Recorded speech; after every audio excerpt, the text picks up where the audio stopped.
Dear students, welcome back. OSSC JE के जो offline pattern के क्वेश्चन पेपर्स थे, दो 16 जुलाई वाला और 3 सितंबर वाला, वो हमने डिस्कस कर लिए। अब हम जो 2019 में पेपर हुआ है ऑनलाइन पैटर्न में, उसको सॉल्व करेंगे आज। ऑनलाइन पैटर्न है वो ऑफलाइन वाले से थोड़ा डिफरेंट है, क्वेश्चन है वो इजी लेवल के हैं। और ऑनलाइन पैटर्न है ये टीसीएस कंडक्ट करवाता है, तो ये नए क्वेश्चन पेपर बनाते हैं हर टाइम। तो यहाँ पे एग्जैक्टली सेम रिपीटेड क्वेश्चंस आपको वर्ड टू वर्ड वैसे नहीं मिलेंगे जैसे ऑफलाइन पेपर में था, बट हाँ कंसेप्ट तो सेम रहते हैं, तो काफी क्वेश्चंस सेम भी मिलेंगे, कुछ थोड़े बहुत डिफरेंट मिलेंगे,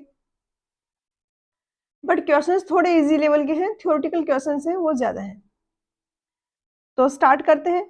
क्वेश्चन नंबर फर्स्ट है, इसमें कंस्ट्रक्शन एक्टिविटी के टू क्रिटिकल पाथ्स हैं, उनका डेटा दिए है और पूछा है कि क्रिटिकल पाथ का ड्यूरेशन क्या होगा। तो यहाँ पर जो भी इंफॉर्मेशन हमें दी गई है हम इसको प्लॉट करते हैं। यहाँ पर दिया है 1 to 2 है, वो 6 वीक्स का ड्यूरेशन लगेगा। इवेंट 1 से 2 तक जाने के ड्यूरेशन है 6 वीक। देन 1 to 3 है 12 वीक, 1 to 3 है 12 वीक, ये 3 है और यहाँ पर ये ड्यूरेशन है ये 12 वीक का है। देन 3 to 4 है वो 5 वीक है और 2 to 4 है वो 13 वीक है। ये 4 आ गया है यहाँ पर, ये 13 वीक है। 4 to 5 है ये 9 वीक है और 3 to 5 डायरेक्ट भी है, वो है 16 वीक। तो 3 to 5 इस तरीके से अगर हम कनेक्ट करते हैं तो ये 16 वीक है। हमसे यहाँ पर पूछा गया है duration of the critical path, जो लॉन्गेस्ट पाथ है वही क्रिटिकल पाथ होगा। तो हम डिफरेंट पाथ के लिए कैलकुलेट करते हैं।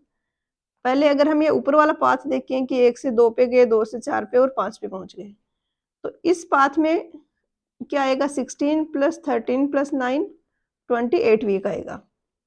देन दूसरा देखें अगर, तो यहाँ से 1 से 3 पे गए, 3 से 4 पे गए और 4 से 5 पे चले गए। इधर से आएगा 12, ये वाला 12 प्लस ये 5 प्लस ये 9, ये आया 26 वीक। उसके बाद पॉसिबिलिटी है कि एक पाथ और बच रहा अब यहाँ पे कि 1 से हम 3 पे गए और 3 से बाद में हम डायरेक्टली 5 पे चले गए। तो इसमें 12 तो ये और 16 ये, 12 + 16 28 वीक। तो 3 पाथ है और लॉन्गेस्ट ड्यूरेशन है वो 28 वीक आ रही है, तो यहाँ पर सी होगा आंसर। और यहाँ पर 2 क्रिटिकल पाथ हो गए हैं। अब क्वेश्चन नंबर सेकंड में दिया है कि अपोजिट डायरेक्शन में अगर फ्लाइट्स है और उनके बीच में कोई स्पेस प्रोवाइडेड नहीं है, कि ऐसे एक स्टेज आ रही है दूसरी स्टेज के ऊपर से जा रही है, तो ये डॉग लेग्ड होता है। क्वेश्चन नंबर थर्ड है, बहुत ही सिंपल सा है। फॉर्मूला पूछा है जस्ट आपको कि एक वर्टिकल प्लेन सरफेस है, सबमर्ज्ड है लिक्विड में, तो सेंटर ऑफ प्रेशर है, उसकी फ्री सरफेस ऑफ लिक्विड से डिस्टेंस क्या होगी। तो ये तो फॉर्मूला आपको पता ही होगा, Ag/A(h) + H होता है।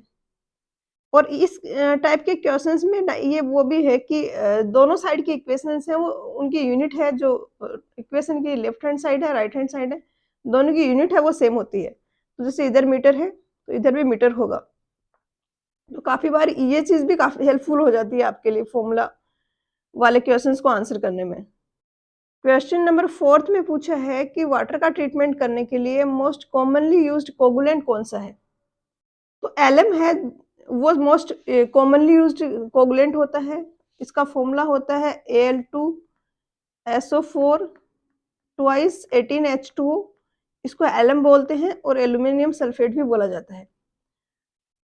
क्या होता है, इसको हम अगर वाटर में ऐड करते हैं तो ये वाटर में जो कार्बोनेट्स हैं, जो बाइकार्बोनेट है कैल्शियम बाइकार्बोनेट, उसके साथ रिएक्ट करके CaSO4 बना लेता है और 2AlOH थ्राइस बनाता है।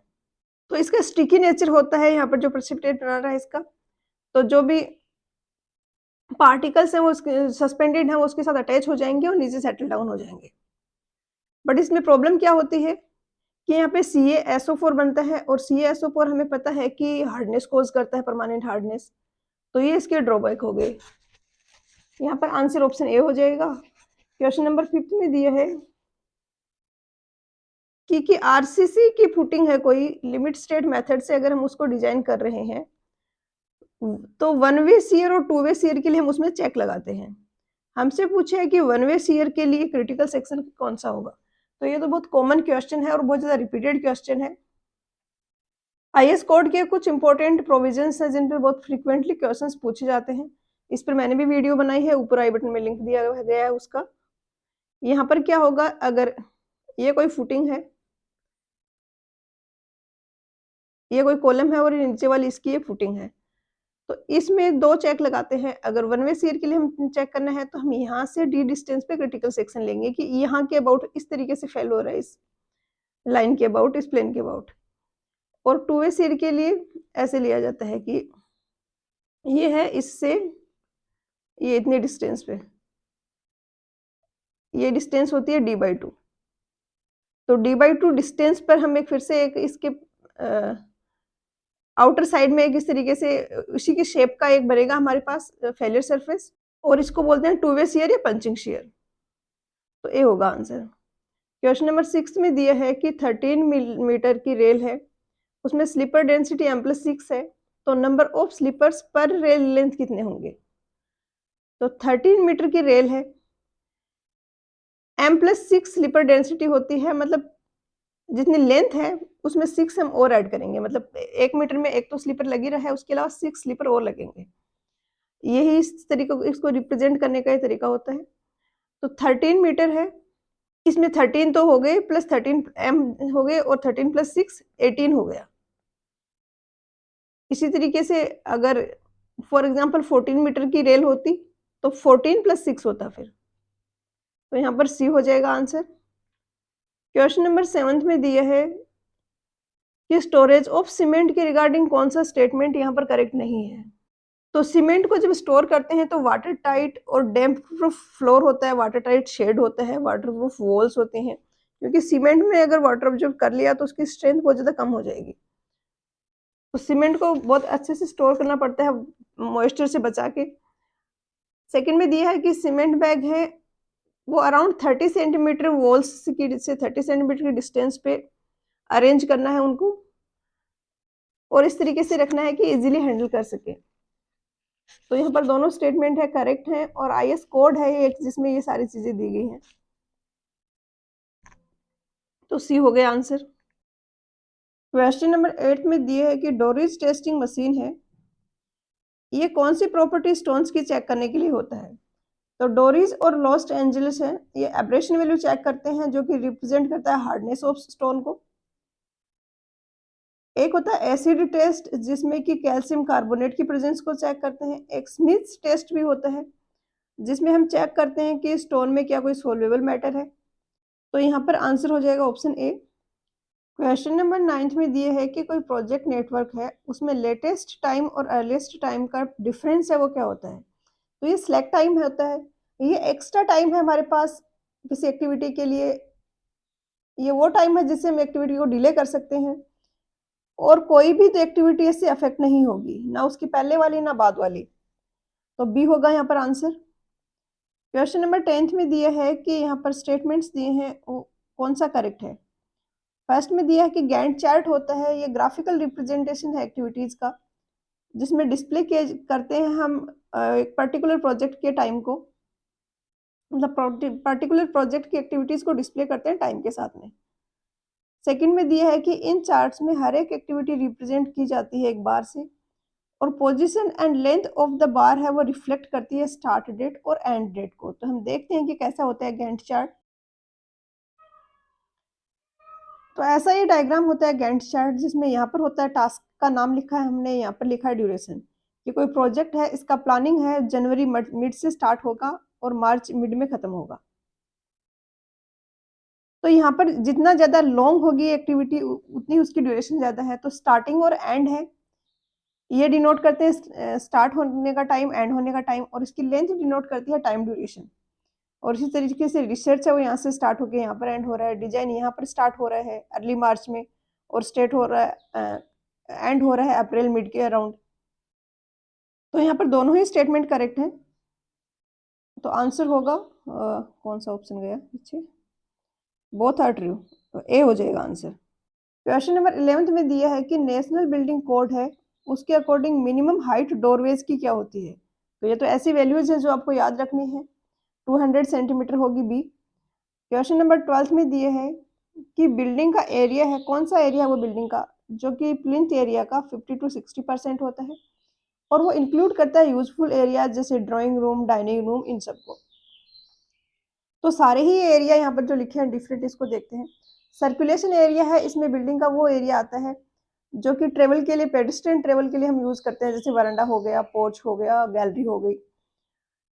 फ्लोर एरिया है, ये रिप्रेजेंट करता है total area of floor in between the walls. Walls है उनके बीच का टोटल जो एरिया आ रहा है वो फ्लोर एरिया है। इसमें वरांडा, कॉरिडोर, इन सबको भी हम इंक्लूड करते हैं। कारपेट एरिया वो एरिया है जो इफेक्टिवली हमारे लिए यूजफुल होता है। इसमें से हम टोटल फ्लोर एरिया में से सर्कुलेशन एरिया है, जो सैनिटरी वॉशरूम वगैरह का, टॉयलेट्स वगैरह का जो एरिया है, उस सब को हटाने के बाद जो हमारे पास एरिया बचता है वो है। तो यहाँ पर डी हो जाएगा आंसर। क्वेश्चन नंबर 13 में दिया है कि हाइड्रोस्टैटिक्स में कोई फ्लूइड रेस्ट पे है, उसमें कोई रिलेटिव मोशन नहीं हो रहा है एडजेसेंट फ्लूइड लेयर्स के बीच में, तो शियर स्ट्रेस क्या होगा। तो ये होता है शियर स्ट्रेस। अब यहाँ पर कोई रिलेटिव मोशन नहीं है एडजेसेंट फ्लूइड लेयर में, तो यू में वाई के साथ में अगर देखूं तो कोई चेंजेस नहीं है। ये टर्म तो जीरो होगी तो टो भी जीरो होगा। क्वेश्चन नंबर 14 में दिए है कि एक पंप है वो मैकेनिकल एनर्जी को हाइड्रोलिक एनर्जी में कन्वर्ट करता है।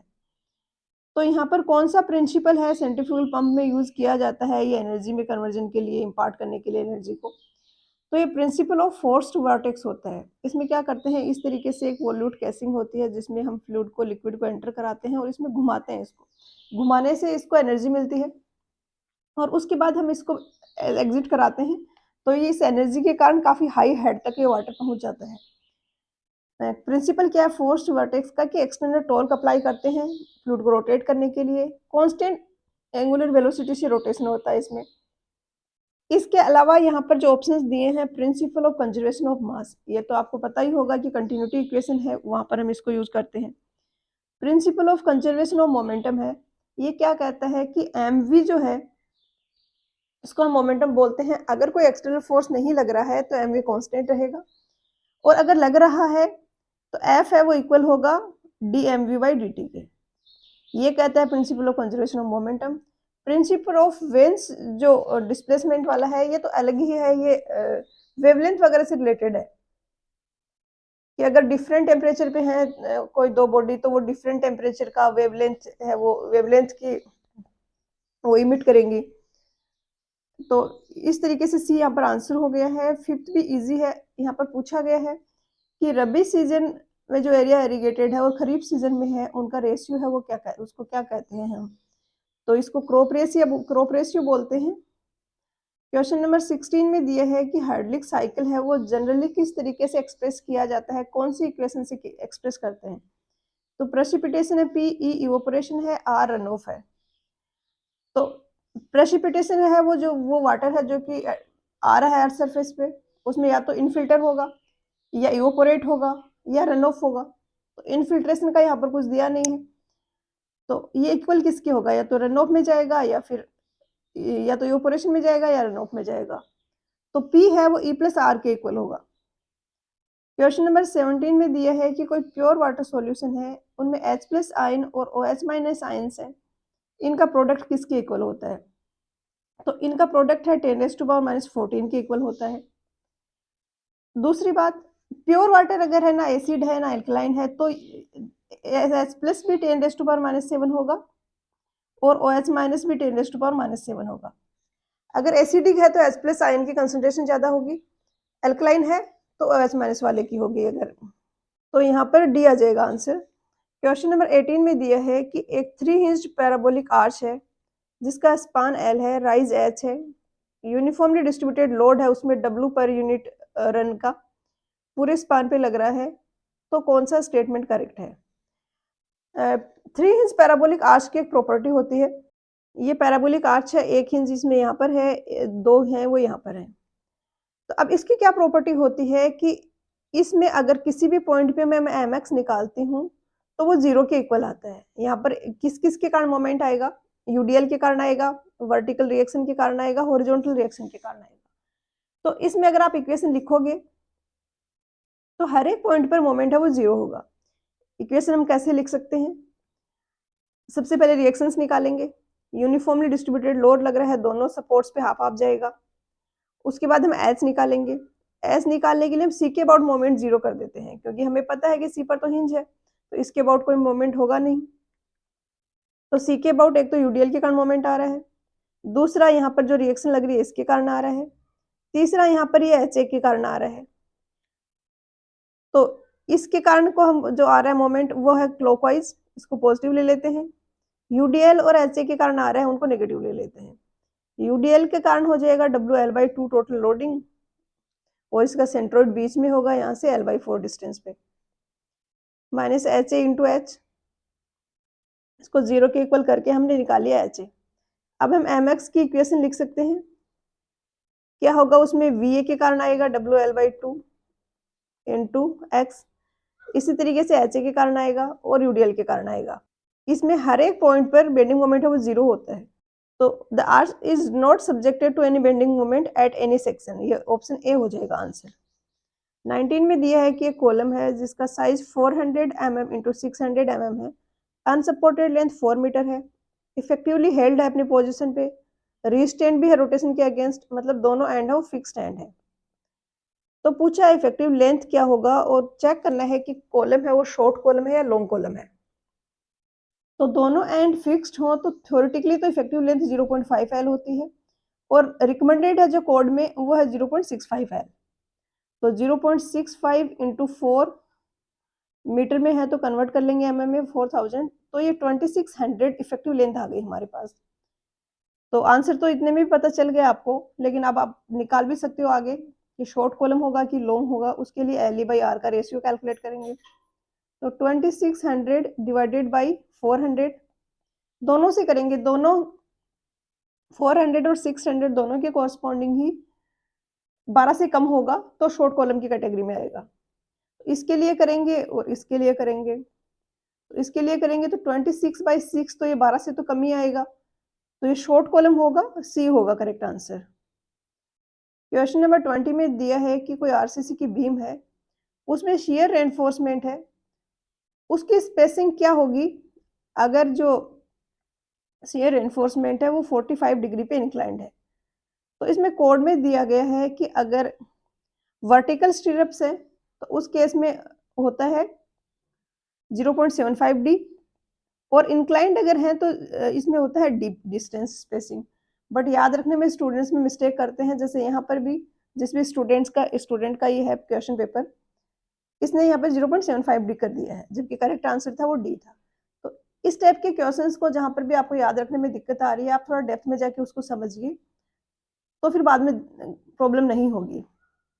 इसको अगर हम देखें तो एक तो ऐसे है कि वर्टिकल स्टीरअप है, और एक ऐसा है जिसमें इंक्लाइंड है।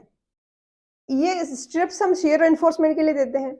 शियर एनफोर्समेंट का हमने सोम में पढ़ा है कि ऐसे कोई अगर शियर इस तरीके से कोई शियर लग रहा है तो उसमें बॉडी डिफॉर्म्ड होगी, तो कैसे होती थी, इस तरीके से, ऐसे। तो डायगोनल जो इनिशियली ये था अभी डायगोनल हो जाता है ये। तो डायगोनल जो होता है शियर में, उस डायगोनल के अलोंग टेंसाइल स्ट्रेसेज आते हैं, उसमें एलोंगेशन होता है। और यहीं पर दिक्कत है हमारे लिए कि डायगोनल के अलोंग टेंसाइल स्ट्रेसेज जाएंगे, वहां पर फिर कंक्रीट है वो टेंशन ले नहीं पाती है, क्रेक्स आ जाएंगे। उनको रेजिस्ट करने के लिए, उनको ट्रैप करने के लिए, वो क्रेक आगे ना बढ़े हैं, हम शियर रेनफोर्समेंट देते हैं।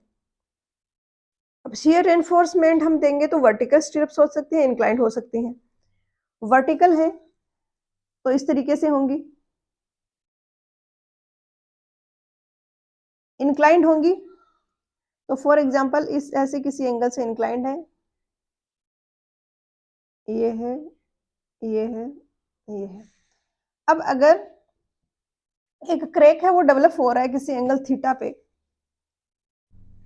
इस तरीके से अगर थीटा एंगल पे कोई क्रेक डेवलप हो रहा है,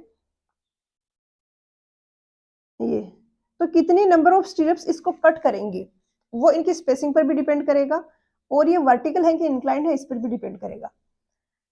अगर इस तरीके से ये क्रैक डेवलप हो रहा है तो यहाँ पर 2 स्टिरप, इसमें एक स्टिरप ये वाली सिर्फ कट कर रही है, दिख रहा होगा आपको, ये ट्रैप करेगी क्रैक को। बट वहीं पर सेम एंगल पे मैं अगर इंक्लाइंड वाले में करती हूँ तो नंबर ऑफ स्टिरप्स ज़्यादा होंगी जो कंट्रीब्यूट कर रही हैं, और एक सिंगल क्रैक के लिए ज़्यादा अगर नंबर ऑफ स्टिरप्स कंट्रीब्यूट कर रही हैं तो मैं स्पेसिंग बढ़ा सकती हूँ, क्योंकि टोटल जो लोड आ रहा है वो कैरी करना है नंबर ऑफ स्टिरप्स को, और यहाँ पे ज़्यादा नंबर ऑफ स्टिरप्स कंट्रीब्यूट कर रही हैं सेम स्पेसिंग के लिए। ध्यान रखना है कि सेम स्पेसिंग अगर हुई तो ज़्यादा स्टिरप्स कंट्रीब्यूट करेंगी, और ये चीज़ तो आपको दिख रही होगी इंक्लाइंड की, क्योंकि जैसे-जैसे ये इंक्लिनेशन हम और ये वाला एंगल कम करते जाते हैं, जैसे यहाँ पर तो 90 डिग्री था, यहाँ पर ये एंगल कुछ अल्फा है, यहाँ पर इसको और भी अगर रिड्यूस कर देते हैं तो और भी ये ऐसे जाएगी। ऐसे अगर जाती है तो और भी ज़्यादा नंबर ऑफ स्टिरप्स कंट्रीब्यूट करेंगी, अगर सेम स्पेसिंग रखी हुई है। तो मैं इसका उल्टा ये भी कह सकती हूँ कि अगर मैं इंक्लाइंड स्टिरप दे रही हूँ, तो मैं स्पेसिंग बढ़ा सकती हूँ, क्योंकि स्पेसिंग अगर बढ़ा भी देती हूँ, तो भी क्रैक को ट्रैप करने के लिए इक्वल नंबर ऑफ स्टिरप्स मेरे पास अवेलेबल हो जाएंगी। तो ये कंसेप्ट है इसके पीछे, इसलिए इसमें तो 0.75 डी स्पेसिंग दी जाती है, जबकि इंक्लाइंड वाले में डी भी दे दी जाती है, अगर 45 डिग्री पे बेंड है इंक्लाइंड किया गया है तो। बाकी दूसरा किसी एंगल पे है तो उसके लिए फॉर्मूले भी हैं, आप उससे भी कैलकुलेट कर सकते हो। क्वेश्चन नंबर 21 में दिया है कि एक रेक्टेंगुलर फील्ड है जिसका एरिया 0.54 हेक्टेयर्स है, और उसका मैप में एरिया है, मैप में हम उसको प्रेजेंट कर रहे हैं एक रेक्टेंगल से जिसकी साइड से 3 सेंटीमीटर इंटू 2 सेंटीमीटर है, तो रिप्रेजेंटेटिव फ्रैक्शन क्या होगा? रिप्रेजेंटेटिव फ्रैक्शन रेशियो होता है कि मैप में क्या लेंथ है और एक्चुअल में क्या लेंथ है फील्ड में। जैसे मैप में 1 मीटर से डिनोट कर रहे हैं और फील्ड में उसके कोरस्पॉन्डिंग लेंथ है वो 100 मीटर है, मतलब 100 मीटर की एक लाइन है मैप में, उसको फील्ड में उसको मैप में 1 मीटर की लाइन से डिनोट कर रहे हैं, तो 1/100 है वो रिप्रेजेंटेटिव फ्रैक्शन होगा। अब यहाँ पर दिया गया है एरिया की फॉर्म में, तो हम एरिया की फॉर्म में रेशियो ले लेंगे और फिर उसका स्क्वायर रूट कर लेंगे, क्योंकि ये फ्रैक्शन तो लेंथ की फॉर्म में होता है। अब यूनिट्स पहले सबसे पहले हमें कन्वर्ट करनी होंगी। 0.54 हेक्टेयर है तो 0.54 इंटू 10⁴ इतना हो गया ये मीटर स्क्वायर, या मैं लिख सकती हूँ 5400 मीटर स्क्वायर। फिर इसको सेंटीमीटर स्क्वायर में कन्वर्ट करेंगे तो इसको 10⁴ से मल्टीप्लाई करेंगे, तो ये यहाँ पर आ जाएगा, ऊपर तो आ जाएगा 3 इंटू 2 डिवाइडेड बाई नीचे आ जाएगा 5400 इंटू 10⁶, इसका स्क्वायर रूट, इसमें आप ये कट करोगे तो ये 900 आ जाएगा, ये 4 ही है ना यहाँ पर पावर, तो 1/9 इंटू 10⁶ का स्क्वायर रूट करोगे तो सी आ जाएगा आंसर। क्वेश्चन नंबर 22 में दिया है कि थियोडोलाइट ट्रैवर्सिंग है, इसमें रिपीटेशन और रिट्रेटेशन ये मेथड है, ये क्या मेजर करने के लिए होते हैं? तो हॉरिजॉन्टल एंगल को अगर हमें ज़्यादा एक्यूरेसी के साथ मेजर करना हो तो ये मेथड हम यूज करते हैं। जैसे कि यहाँ पर थियोडोलाइट है, ये एक पॉइंट ए है, ये दूसरा पॉइंट है बी, इनके बीच का ये एंगल हमें मेजर करना है। रिपीटेशन मेथड में क्या करेंगे, हम ये एंगल एक बार हमने मेजर किया, उसके बाद हम थियोडोलाइट को घुमा के फिर से यहाँ पर लेके आएंगे, रोटेट कराएंगे उसको, यहाँ से यहाँ तक रोटेट करवाएंगे, तो क्या करेंगे, रिलेटिव मोमेंट हो रही है लोअर प्लेट और अपर प्लेट के बीच में, तो रोटेशन हो रहा है, उसमें जो एंगल हो रहा है उसकी रीडिंग ले रहे हैं हम। यहाँ पे बी पर पहुंचने के बाद क्या करेंगे, हम उसको क्लैम्प कर देंगे कि लोअर और अपर प्लेट के बीच में कोई रिलेटिव रोटेशन नहीं हो रहा है, रीडिंग फिक्स रह रही है, और वापस से ए पे ले जाके फिर से लेते हैं। इस तरीके से इसको 2 या 3 बार रिपीट करते हैं, मोस्टली 3 बार किया जाता है। उसके बाद इनका एवरेज लेके उसको हम एंगल की वैल्यू रिपोर्ट करते हैं। रिट्रेटेशन वाला तब यूज होगा जब 2-3 एंगल्स हमें एक साथ यूज करने हैं। जैसे फॉर एग्जांपल ये यहाँ पर हमारा थियोडोलाइट है, ये एक पॉइंट है, ये बी पॉइंट है, इधर सी पॉइंट है, कोई ये डी पॉइंट है, तो इन सब के हमें इंटीरियर ये वाला एंगल ये मेजर करना है। तो हम यहाँ से स्टार्ट करेंगे, ये वाला एंगल मेजर कर लिया, ये वाला कर लिया, ये वाला कर लिया, उसके बाद हम ये वाला मेजर करने के लिए वापस से इसको ए पे लेके जाएंगे। अब वापस से ए पे लेके जाए तो रीडिंग हमारी 360 डिग्री आनी चाहिए, क्योंकि यहीं से हमने स्टार्ट किया था। अगर वो 360 डिग्री ना आके कुछ डिफरेंट आ रही है तो जो एरर आ रही है उसको इन सारे एंगल्स में फिर हम डिस्ट्रीब्यूट करते हैं, ये रिट्रेटेशन का मेथड होता है।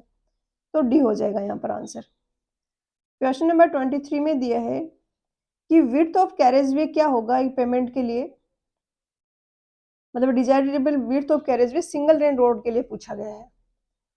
तो ये आपको याद रखनी है वैल्यूज, काफी फ्रीक्वेंटली क्वेश्चंस पूछे जाते हैं, आपको स्टैंडर्ड बुक्स में भी इनके क्वेश्चंस मिलेंगे जो गुप्ता एंड गुप्ता आरग और वगैरह है। सिंगल लेन के लिए 3.75 मीटर होता है, 2 लेन के लिए 7 मीटर होता है, और 7.5 मीटर होता है 2 लेन के लिए अगर रेज्ड कर्व हो, बीच में रोड के बीच में जो कर्व है वो अगर रेज्ड है तो 7.5 मीटर होगा। तो यहाँ पर 3.75 दिया गया है ऑप्शन सी में, ये हो जाएगा आंसर।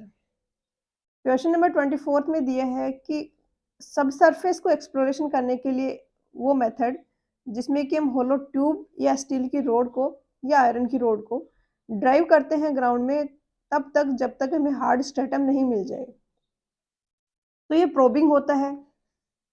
डी आंसर होगा। यहाँ पर एक दिया गया केसिंग। केसिंग क्या होता है कि हमने वेल ड्रिल किया, उसमें अब हम स्टील की सीरीज ऑफ स्टील पाइप्स हैं उनको ड्रिल करके अंदर डालते हैं वेल के, ताकि वो स्टेबलाइज हो जाए।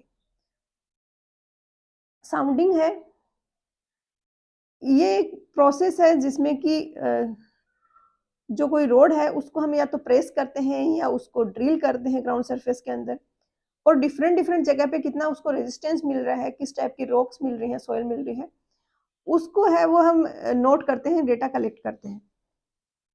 क्वेश्चन नंबर 25 में दिया है कि कौन सा ऐसा मशीनरी है जिसमें इरेगुलर साइज के स्टोन्स होते हैं और कोई रेगुलर कोर्स नहीं होता है उसमें। तो वैसे तो नाम में इन्होंने हिंट दे दिया है, बट अगर ये मशीनरी थोड़ी बहुत भी आपने कभी पढ़ी नहीं है तो फिर डिफिकल्ट होता है आंसर करना। अनकोस्ट रबल मशीनरी होता है ये।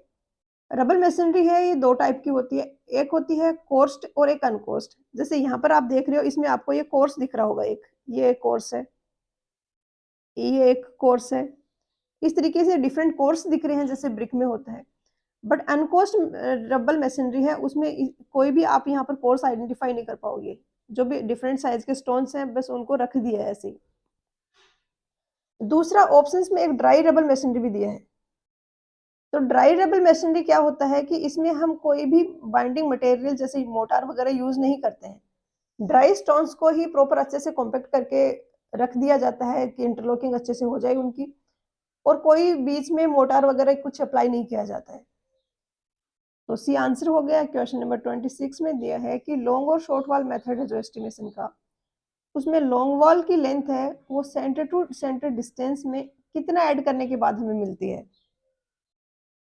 तो यहाँ पर ये एक वॉल दिख रही होगी आपको, ये डॉटेड लाइन से मैंने बीच में जो दिखाई है सेंटर लाइन है, ये वाली है वॉल की थिकनेस है। हमसे पूछा है centre to centre line distance से लॉन्ग वॉल के डिस्टेंस निकालने के लिए क्या ऐड करेंगे। तो इस लॉन्ग वॉल मेथड के लिए हम क्या करते हैं, इसको इस तरीके से मिला देते हैं यहाँ से ऐसे, तो इसमें ये वाली लॉन्ग वॉल हो जाती है और ये बीच में जो बचा ये वाली शॉर्ट वॉल हो जाती है। अब ये सेंटर टू सेंटर डिस्टेंस में हम लॉन्ग वॉल की लेंथ निकालने के लिए इधर की साइड में भी t/2 ऐड करेंगे, इधर की साइड में भी t/2 ऐड करेंगे। जो थिकनेस है उसका हाफ हम दोनों साइड्स में ऐड करेंगे, half the breadth of the wall on the each side, B हो जाएगा आंसर। क्वेश्चन नंबर 27 में दिए हैं कि एसडीपी पाइप्स हैं ये जनरली म्यूनिसिपल और इंडस्ट्रियल वाटर सप्लाई में यूज किए जाते हैं। एसडीपीई है वर्ड, ये क्या रिप्रेजेंट कर रही है ये टर्म, तो ये हाई डेंसिटी पॉलीथिलीन होगा। और यहाँ पर थोड़ा सा ऑप्शन से भी आप आइडेंटिफाई कर सकते हो। क्वेश्चन नंबर 28 में दिए है कि पिन जॉइंटेड ट्रेस है, यहाँ पर जो दिया है ऊपर डायग्राम में, उसके लिए कौन सा स्टेटमेंट करेक्ट है कि डिटरमिनेंट है, स्टेबल है, अनस्टेबल है। तो हम इसके लिए कैलकुलेट करते हैं m और 2j माइनस r। अगर ये बड़ा है तो इनडिटरमिनेंट है, अगर a इक्वल है तो परफेक्ट फ्रेम है, स्टेबल भी है, डिटरमिनेंट भी है। अगर m कम होंगे 2j माइनस r से तो ये अनस्टेबल हो जाती है। ये स्टेबल है बट डिटरमिनेंट नहीं है, ये अनस्टेबल है बट डिटरमिनेंट होगी। तो यहाँ पर हम जॉइंट काउंट करें तो 1 2 3 4, जे इक्वल आ गया 4 के, आर है नंबर ऑफ रिएक्शंस, तो यहाँ पे एक रिएक्शन आएगा, यहाँ पे 2 आएंगे, तो 4 × 2 - 3 ये 5 आ गया। उसके बाद नंबर ऑफ मेंबर्स काउंट करेंगे 1 2 3 4 5, तो ये भी 5 है, तो ये दोनों इक्वल आ रहे हैं। m भी 5 है और 2j माइनस r की वैल्यू भी 5 आ रही है, तो ये स्टेबल भी है, डिटरमिनेंट भी है। तो सेकंड वाला नहीं होगा, थर्ड वाला भी नहीं होगा, ओनली ऑप्शन फर्स्ट होगा, सी आ जाएगा आंसर। क्वेश्चन नंबर 29 में दिए है कि वाटर बाउंड मैकेडम रोड्स होती हैं, उनके लिए IRC रिकमेंडेड वैल्यू क्या है। ये भी बहुत फ्रीक्वेंटली पूछा जाने वाला डेटा है, जिसके स्टैंडर्ड बुक्स में आपको मिलेंगे क्वेश्चंस। ये डेटा आपको याद रखना है कि सीमेंट, कंक्रीट और हाई टाइप बिटुमिनस सरफेस है तो 1 in 50 to 1 in 60 होता है। क्वेश्चंस में हमसे WBM के लिए पूछा गया है, तो ये 1 in 33 to 1 in 40 होता है। परसेंटेज में अगर निकालेंगे तो इंटू 100 से मल्टीप्लाई कर देंगे, तो ये आ जाएगा 3% के आसपास, रेंज आएगी 3% से। यहाँ पर 1 in 40 है, ये 3 से कुछ कम आएगा, तो यहाँ पर ए आ जाएगा आंसर। नेक्स्ट क्वेश्चन नंबर 33 में दिया है कि रेलवे की जो रेल्स हैं उनके अगर लॉन्गिट्यूडनल मूवमेंट होती है तो उसको हम क्रीप बोलते हैं। तो इसको मेजर करने, इसको प्रिवेंट करने के लिए क्या क्या हम तरीके यूज करते हैं, उनमें से कौन सा ऐसा तरीका है ऑप्शंस में जिसको हम यूज नहीं कर सकते, ऐसा कोई मेथड नहीं है वो। तो क्रीप होता है कि लेंथ बढ़ जाती है रेल्स की, उसको ठीक करने के लिए हम क्या क्या कर सकते हैं। गुड क्वालिटी का अगर हम बैलास्ट यूज करेंगे तो अच्छे से होल्ड करके रखेगा रेल्स को, क्रीप कम होगा। गुड क्वालिटी की स्टील रेल होंगी तो भी वो सेम काम करेंगी। पुलिंग बैक द रेल्स भी एक मेथड होता है कि हम उसके जहाँ से टाइट किया गया, ज्वाइन किया गया स्लीपर्स के साथ में, थोड़ा उसको लूज करते हैं और वापस से पुल बैक करके उसकी लेंथ इनिशियली जो थी उतनी ही कर देते हैं ताकि क्रीप हट जाए, ऐसा भी करते हैं।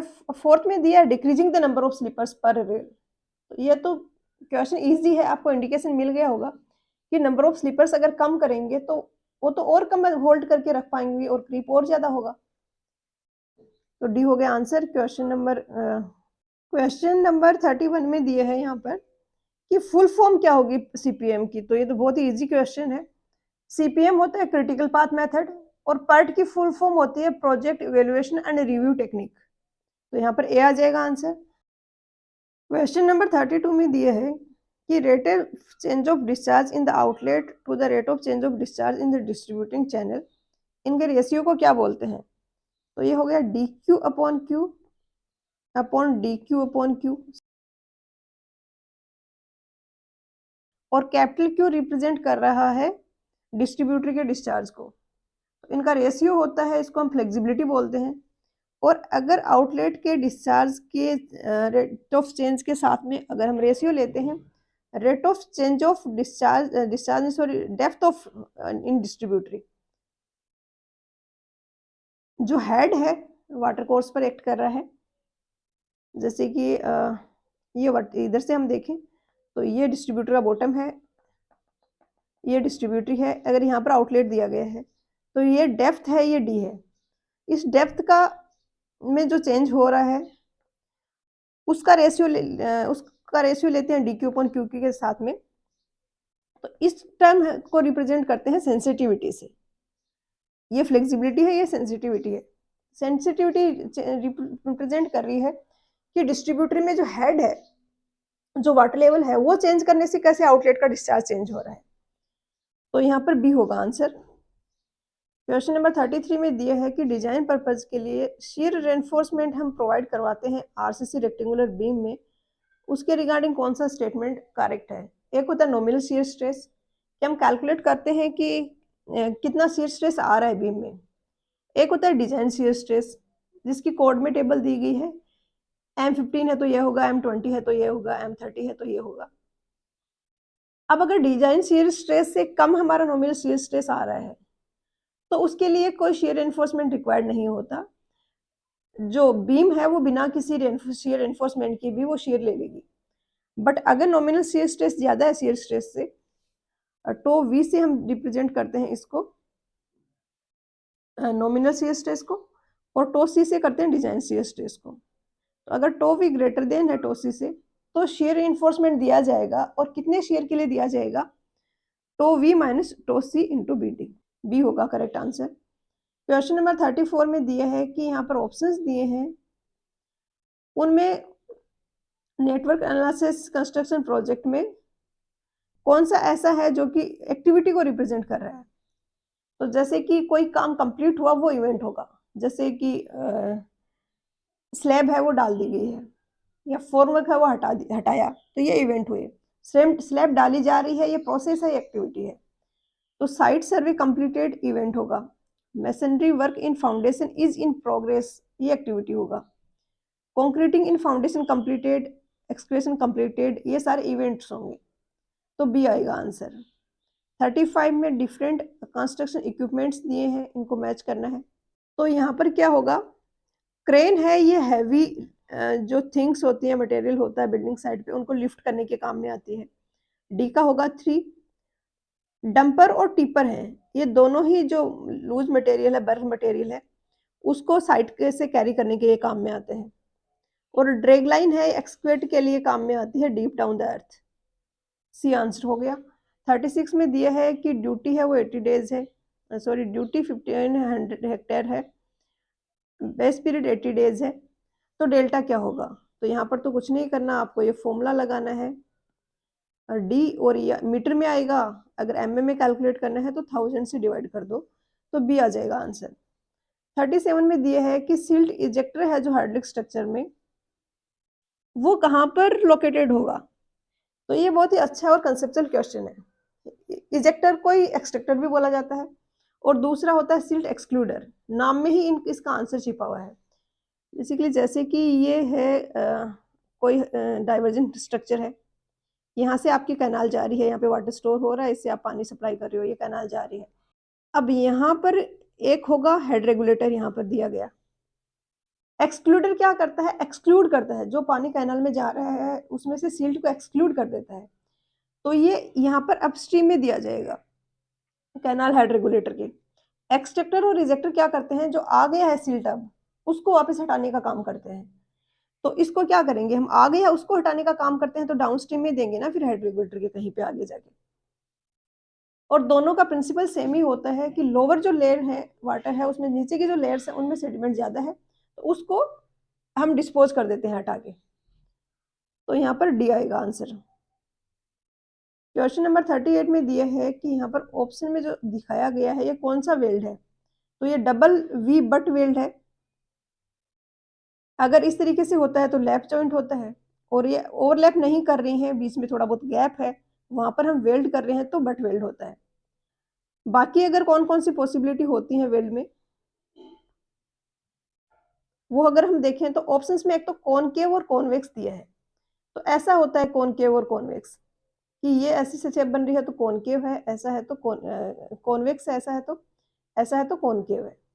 इसके अलावा सिंगल वी बट जॉइंट भी हो सकता है जिसमें इस तरीके से वेल्डिंग है, डबल है तो दोनों साइड है, और वी की जगह यू भी हो सकता है, जैसे यहाँ पे दिखाया गया है ये यू बट जॉइंट है, ये डबल यू बट जॉइंट है, यू का शेप आ रहा है। क्वेश्चन नंबर 39 है, बहुत ही इजी है, इतना सारा डेटा दिया है, काम का कुछ भी नहीं है। आपसे क्या पूछा है कि करेक्शन ऑफ सैग है वो कौन से फॉर्मूले से कैलकुलेट करेंगे। आपको डेटा दे दिया 100 मीटर लेंथ है, ये पूल इतना है, बट आपसे तो फॉर्मूला ही पूछा है जस्ट।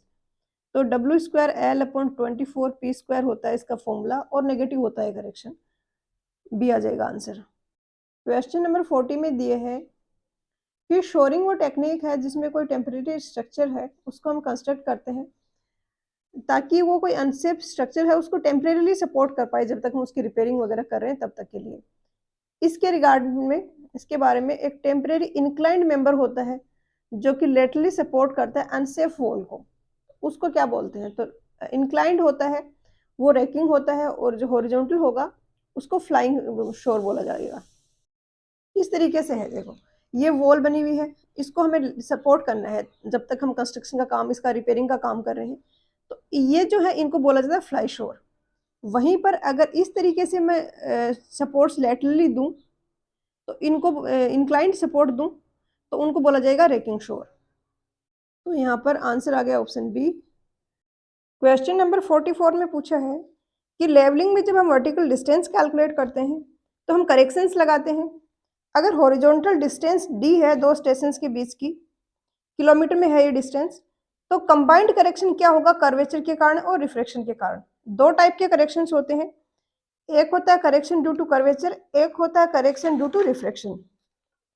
दोनों के फॉर्मूले इंडिविजुअली भी आपको पता होना चाहिए और कंबाइंड भी पता होना चाहिए। सी जो कर्वेचर के कारण होता है, इसको सी से रिप्रेजेंट करते हैं और ये होता है -d²/2r। आर यहाँ पे अर्थ सरफेस की रेडियस है। और जो रिफ्लेक्शन के कारण होता है, ये होता है +1/7d²/2r। कंबाइंड होगा वो इन दोनों को ऐड करने पे आएगा, होगा CC प्लस CR कंबाइंड। तो ये -d²/2r प्लस 1/7d²/2r और ये आ जाएगा माइनस का 6/7d²/2r। और यहाँ पर d को हम कन्वर्ट करेंगे, r की वैल्यू रखेंगे, तो फाइनल हमारा आंसर आएगा वो ये आएगा 0.0673d², बी हो जाएगा आंसर। इनकी इंडिविजुअल भी वैल्यूज आपको पता होना चाहिए, क्योंकि कभी कभी ऐसे भी न्यूमेरिकल्स होते हैं जिनमें सिर्फ कर्वेचर करेक्शन पूछा है या फिर रिफ्लेक्शन करेक्शन पूछा है। तो ऐसे में डायरेक्टली याद है तो इजीली आप कैलकुलेट कर पाओगे, नहीं तो कैलकुलेशन बहुत ज़्यादा डिफिकल्ट हो जाती है। तो ये 0.01121d² है, ये रिफ्लेक्शन वाला की वैल्यू है, सॉरी, और कर्वेचर वाले की वैल्यू है -0.00849, इस तरीके से कुछ d²। क्वेश्चन नंबर 44 में दिए है। क्वेश्चन नंबर 45 है, इसमें यहाँ पर दिया है कि PIEV थ्योरी जो होती है, जिसे हम इंटरप्रेट करते हैं रिएक्शन टाइम जो हम 2.5 सेकंड लेते हैं, वो हम कैलकुलेट करते हैं इस PIEV थ्योरी से। तो पूछा है कि इस थ्योरी में I किसको रिप्रेजेंट करता है। तो PIEV थ्योरी में P होता है परसेप्शन, I होता है इंटेलेक्शन टाइम, E इमोशन और V होता है वोलेशन टाइम। तो परसेप्शन टाइम वो है कि कोई आपको ऑब्जेक्ट दिखा रोड पे, आपने आई ने ब्रेन तक वो सेंसेशन, वो सिग्नल पहुंचाया, उसका जो टाइम लगा। इंटेलेक्शन टाइम है कि जो डिफरेंट थॉट्स आई माइंड में, उनको अरेंज करने में, ब्रेन को एनालिसिस करने में उस सिचुएशन को जो टाइम लगा। इमोशन टाइम होता है जो इमोशनल सेंसेशन है उसको एलैप्स होने में जो टाइम लगा। और वी से होता है वोल्यूशन, ये होता है कि फाइनल डिसीजन मेकिंग में जो टाइम लगा। तो आई का इंटेलेक्शन हो जाएगा, जो कि यहाँ पर दिया गया ऑप्शन ए में। क्वेश्चन नंबर 46 में दिया है कि यहाँ पर जो स्टेटमेंट दिए हैं इनमें से करेक्ट स्टेटमेंट कौन सा है प्रीकास्ट कंक्रीट स्ट्रक्चर के रिगार्डिंग। फर्स्ट में दिया है कि फ्रेम सिस्टम है प्रीकास्ट स्ट्रक्चर में यूजुअली सूटेबल होता है, किसके कंस्ट्रक्शन के लिए, कार पार्क्स, स्टेडियम और ऑफिसेज वगैरह के लिए। सेकंड में दिया है कि प्रीकास्ट कंक्रीट स्ट्रक्चर जो है उसकी स्टेबिलिटी है वो हम उसको प्रोवाइड करते हैं ब्रेसिंग और कनेक्शन से। तो दोनों ही स्टेटमेंट करेक्ट हैं, सी आंसर होगा।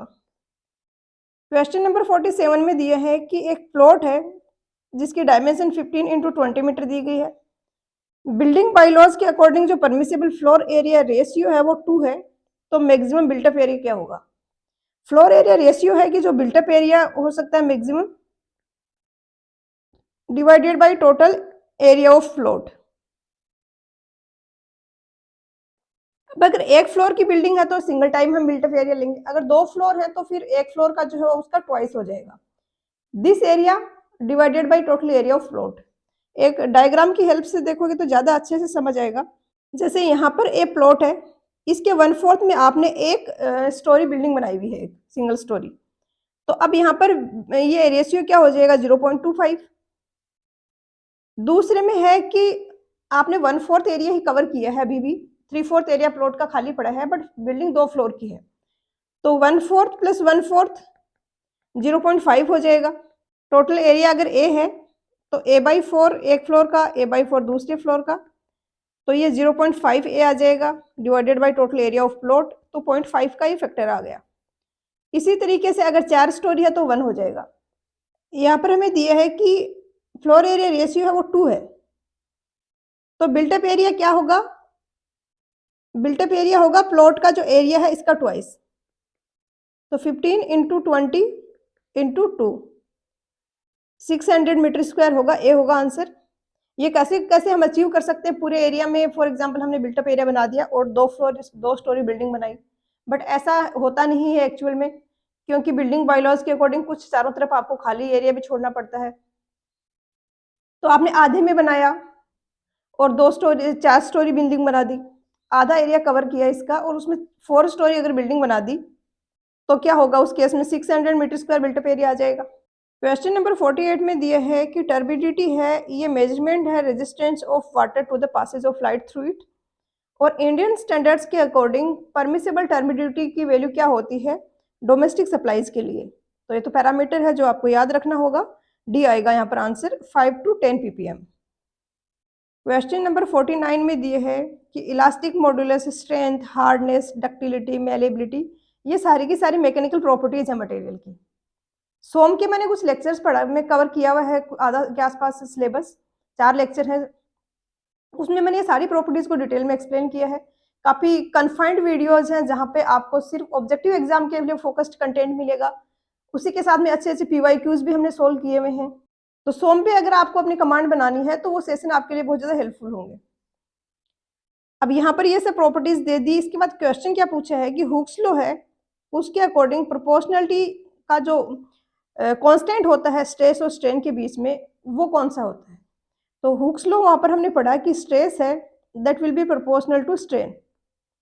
स्ट्रेस अगर स्ट्रेन के प्रोपोर्शनल है तो प्रोपोर्शनल साइन को हटा के हम एक कांस्टेंट लगाएंगे, ये कांस्टेंट होता है इलास्टिक मॉड्यूलस होता है, सी आएगा इसका आंसर, ई से हम इसको रिप्रेजेंट करते हैं। क्वेश्चन नंबर 15 में दिया है कि कोई रोड इंटरसेक्शन पे कॉन्फ्लिक्ट हो सकता है, उसको रिजोल्व करने के लिए हम बहुत सारे कंट्रोल्स अडॉप्ट करते हैं। तो ट्रैफिक सिग्नल है वो कौन सी टाइप का है, तो 3 टाइप के कंट्रोल होते हैं। एक होता है पैसिव कंट्रोल, जिसमें कि ट्रैफिक साइंस, मार्किंग, ये सब हमने वहाँ पे साइंस लगा दिए हैं, रोड पे मार्किंग कर दी है, और उसके बाद हमको एक्टिव कंट्रोल नहीं लगाते हैं ड्राइवर पे, उसको बस उन साइंस को फॉलो करते जाना है।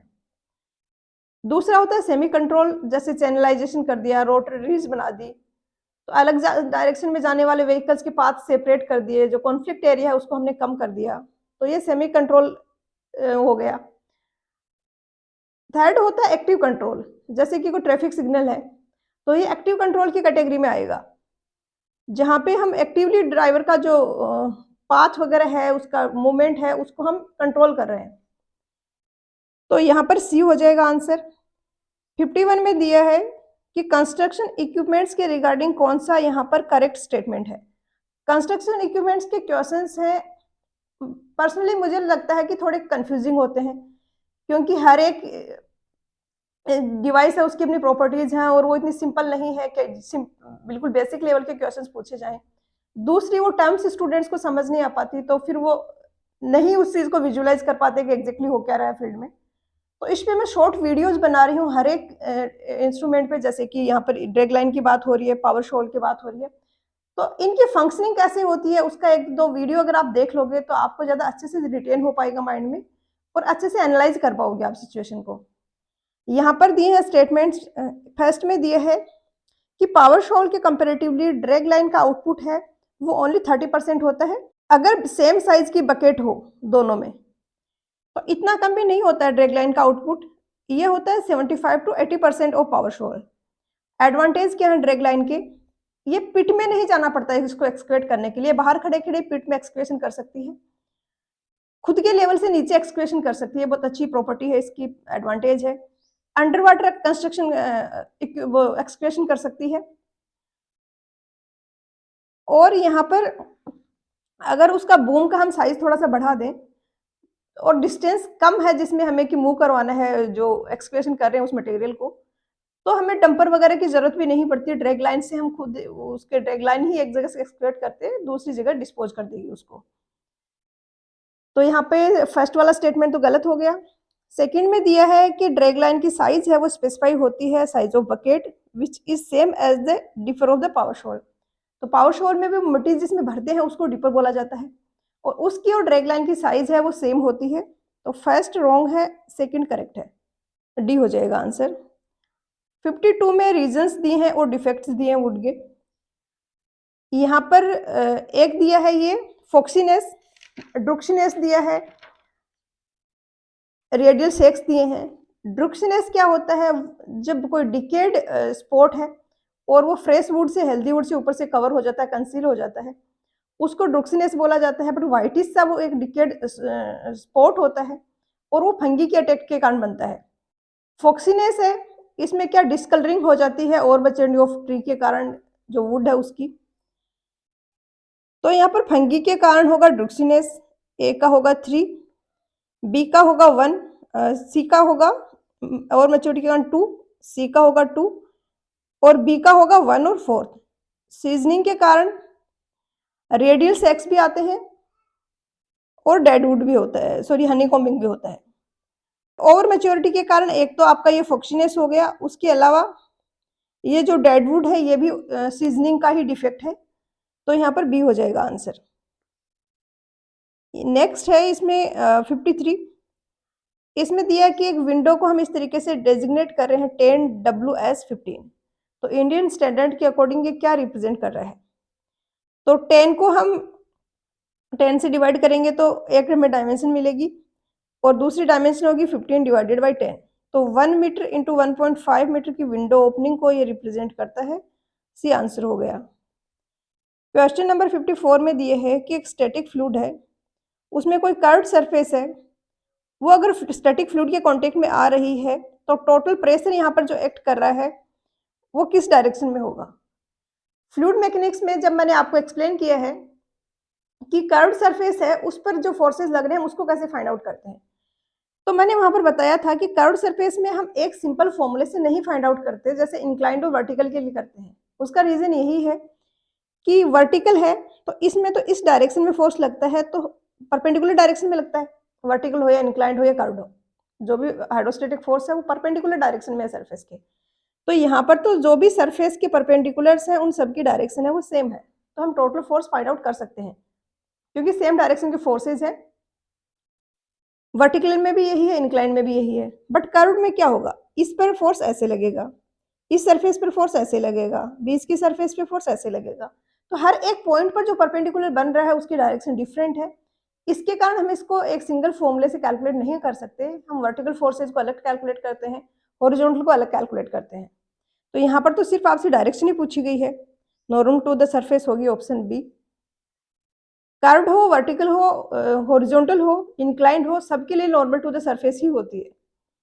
क्वेश्चन नंबर 55 में दिए है कि एक फ्रेम है उसको रिडंडेंट फ्रेम कब बोला जाएगा, तो ये हम पीछे करके आए हैं क्वेश्चंस। अगर 2j माइनस आर से ग्रेटर अगर m हो तो उस केस में उसको बोलेंगे रिडंडेंट फ्रेम, ये आएगा आंसर।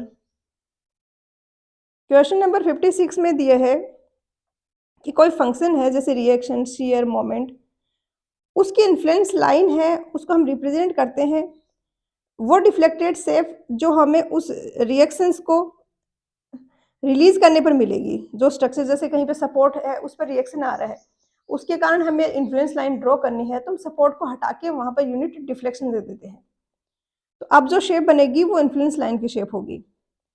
तो ये सारा स्टेटमेंट यहाँ पर इसने दिया है। और अगर मोमेंट की बात करते हैं तो हम यूनिट रोटेशन दे देते हैं वहां पर। तो ये सब स्टेटमेंट देके पूछा है कि स्टेटमेंट किसका है, तो मूलर ब्रेसलो प्रिंसिपल है, ये काफी सिंपल क्वेश्चन है, सी हो जाएगा आंसर। क्वेश्चन नंबर 57 में दिया है कि शोरिंग को इफेक्टिव बनाने के लिए एंगल ऑफ इंक्लिनेशन है जो रेकिंग शोर का ग्राउंड से वो कितना होना चाहिए। तो पीछे क्वेश्चन में हमने देखा था रेकिंग शोर कैसे होते हैं, अगर ये वॉल है इस तरीके से इंक्लाइंड हमने शोरिंग दी हुई है, इंक्लाइंड सपोर्ट दिया हुआ है, तो उसको हम रेकिंग शोर बोलते हैं और ये एंगल 45 डिग्री होता है। क्वेश्चन नंबर 58 में दिया है कि यहाँ पर स्टेटमेंट्स दिए हैं, इनमें अर्थक्वेक रेजिस्टेंस कंस्ट्रक्शन है उसके रिगार्डिंग कौन कौन से स्टेटमेंट्स करेक्ट है। जब आपका एग्जाम ये ऑनलाइन होता है ओएसएससी जेईई का जैसे 2019 में हुआ, वहां पर फिर जो एग्जामिनर हैं आपके जो पेपर सेट करने वाले हैं बहुत ज़्यादा अच्छे से स्टिक रहते हैं आपके सिलेबस के साथ में। तो अगर ऑनलाइन पैटर्न पे एग्जाम होगा तो ये आपके लिए बेनिफिट है कि आपको सिर्फ जो सिलेबस में लिखा हुआ है उसी पे फोकस करना है। यहाँ पे अर्थक्वेक रेजिस्टेंस पे 2-3 क्वेश्चंस मिलेंगे और ये उन्होंने सिलेबस में मेंशन किया हुआ था। तो कुछ स्टूडेंट्स को लग रहा है कि ऑनलाइन पैटर्न का एग्जाम हुआ तो एकदम से डिफिकल्ट हो जाएगा या कुछ अलग लेवल का पेपर आएगा, तो उसमें वहां पर आपको वो एडवांटेज हो जाएगा। अगर ऑफलाइन पेपर हुआ तो पिछली बार आपने देखा ही है कैसा उन्होंने सिलेबस दिया था, एकदम सेमेस्टर के एग्जाम्स में जो सिलेबस होता है वो उठा के दे दिया था, जो कोई भी उस सिलेबस को कंप्लीट ना कर पाए 4 महीने में भी वो सिलेबस में जो जितना डिटेल में चीज़ें दी गई हैं, वो कवर कर पाना मुश्किल है। तो ऑफलाइन एग्ज़ाम होगा तो फिर सिलेबस के बजाय आप क्वेश्चंस पे प्रैक्टिस करो, और ऑनलाइन है तो क्वेश्चंस भी प्रैक्टिस करने हैं, एसएससी जेईई पीवाईक्यूज, और उसी के साथ में थ्योरी को भी पढ़ना है।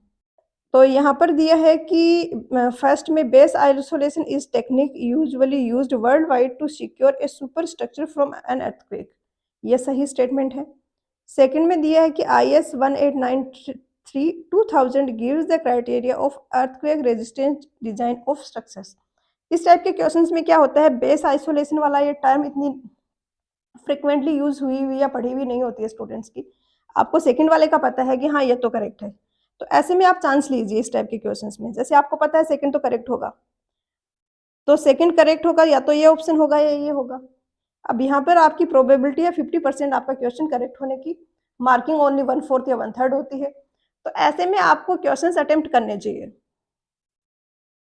और आपको रियलाइज होगा कि इसमें भी अगर आप 2-4 मार्क्स तो ले ही आओगे, इस टाइप के 5-7 क्वेश्चंस आ गए तो, जो कि आपको काफ़ी ज़्यादा लीड देंगे बाकी स्टूडेंट्स से, आपका कट ऑफ वगैरह क्लियर करना बहुत ईजी हो जाता है। क्वेश्चन नंबर 60 में दिया है कि underneath an existing structure without disturbing it's stability, अगर हम सपोर्ट देते हैं तो उसको क्या बोलते हैं, तो ये अंडरपिनिंग होता है, ए होगा यहाँ पर आंसर। क्वेश्चन नंबर 61 में दिया है, जब हम एनालिसिस कर रहे हैं बिल्डिंग का इन जनरल, तो unit of payment for thin partition wall क्या होगा।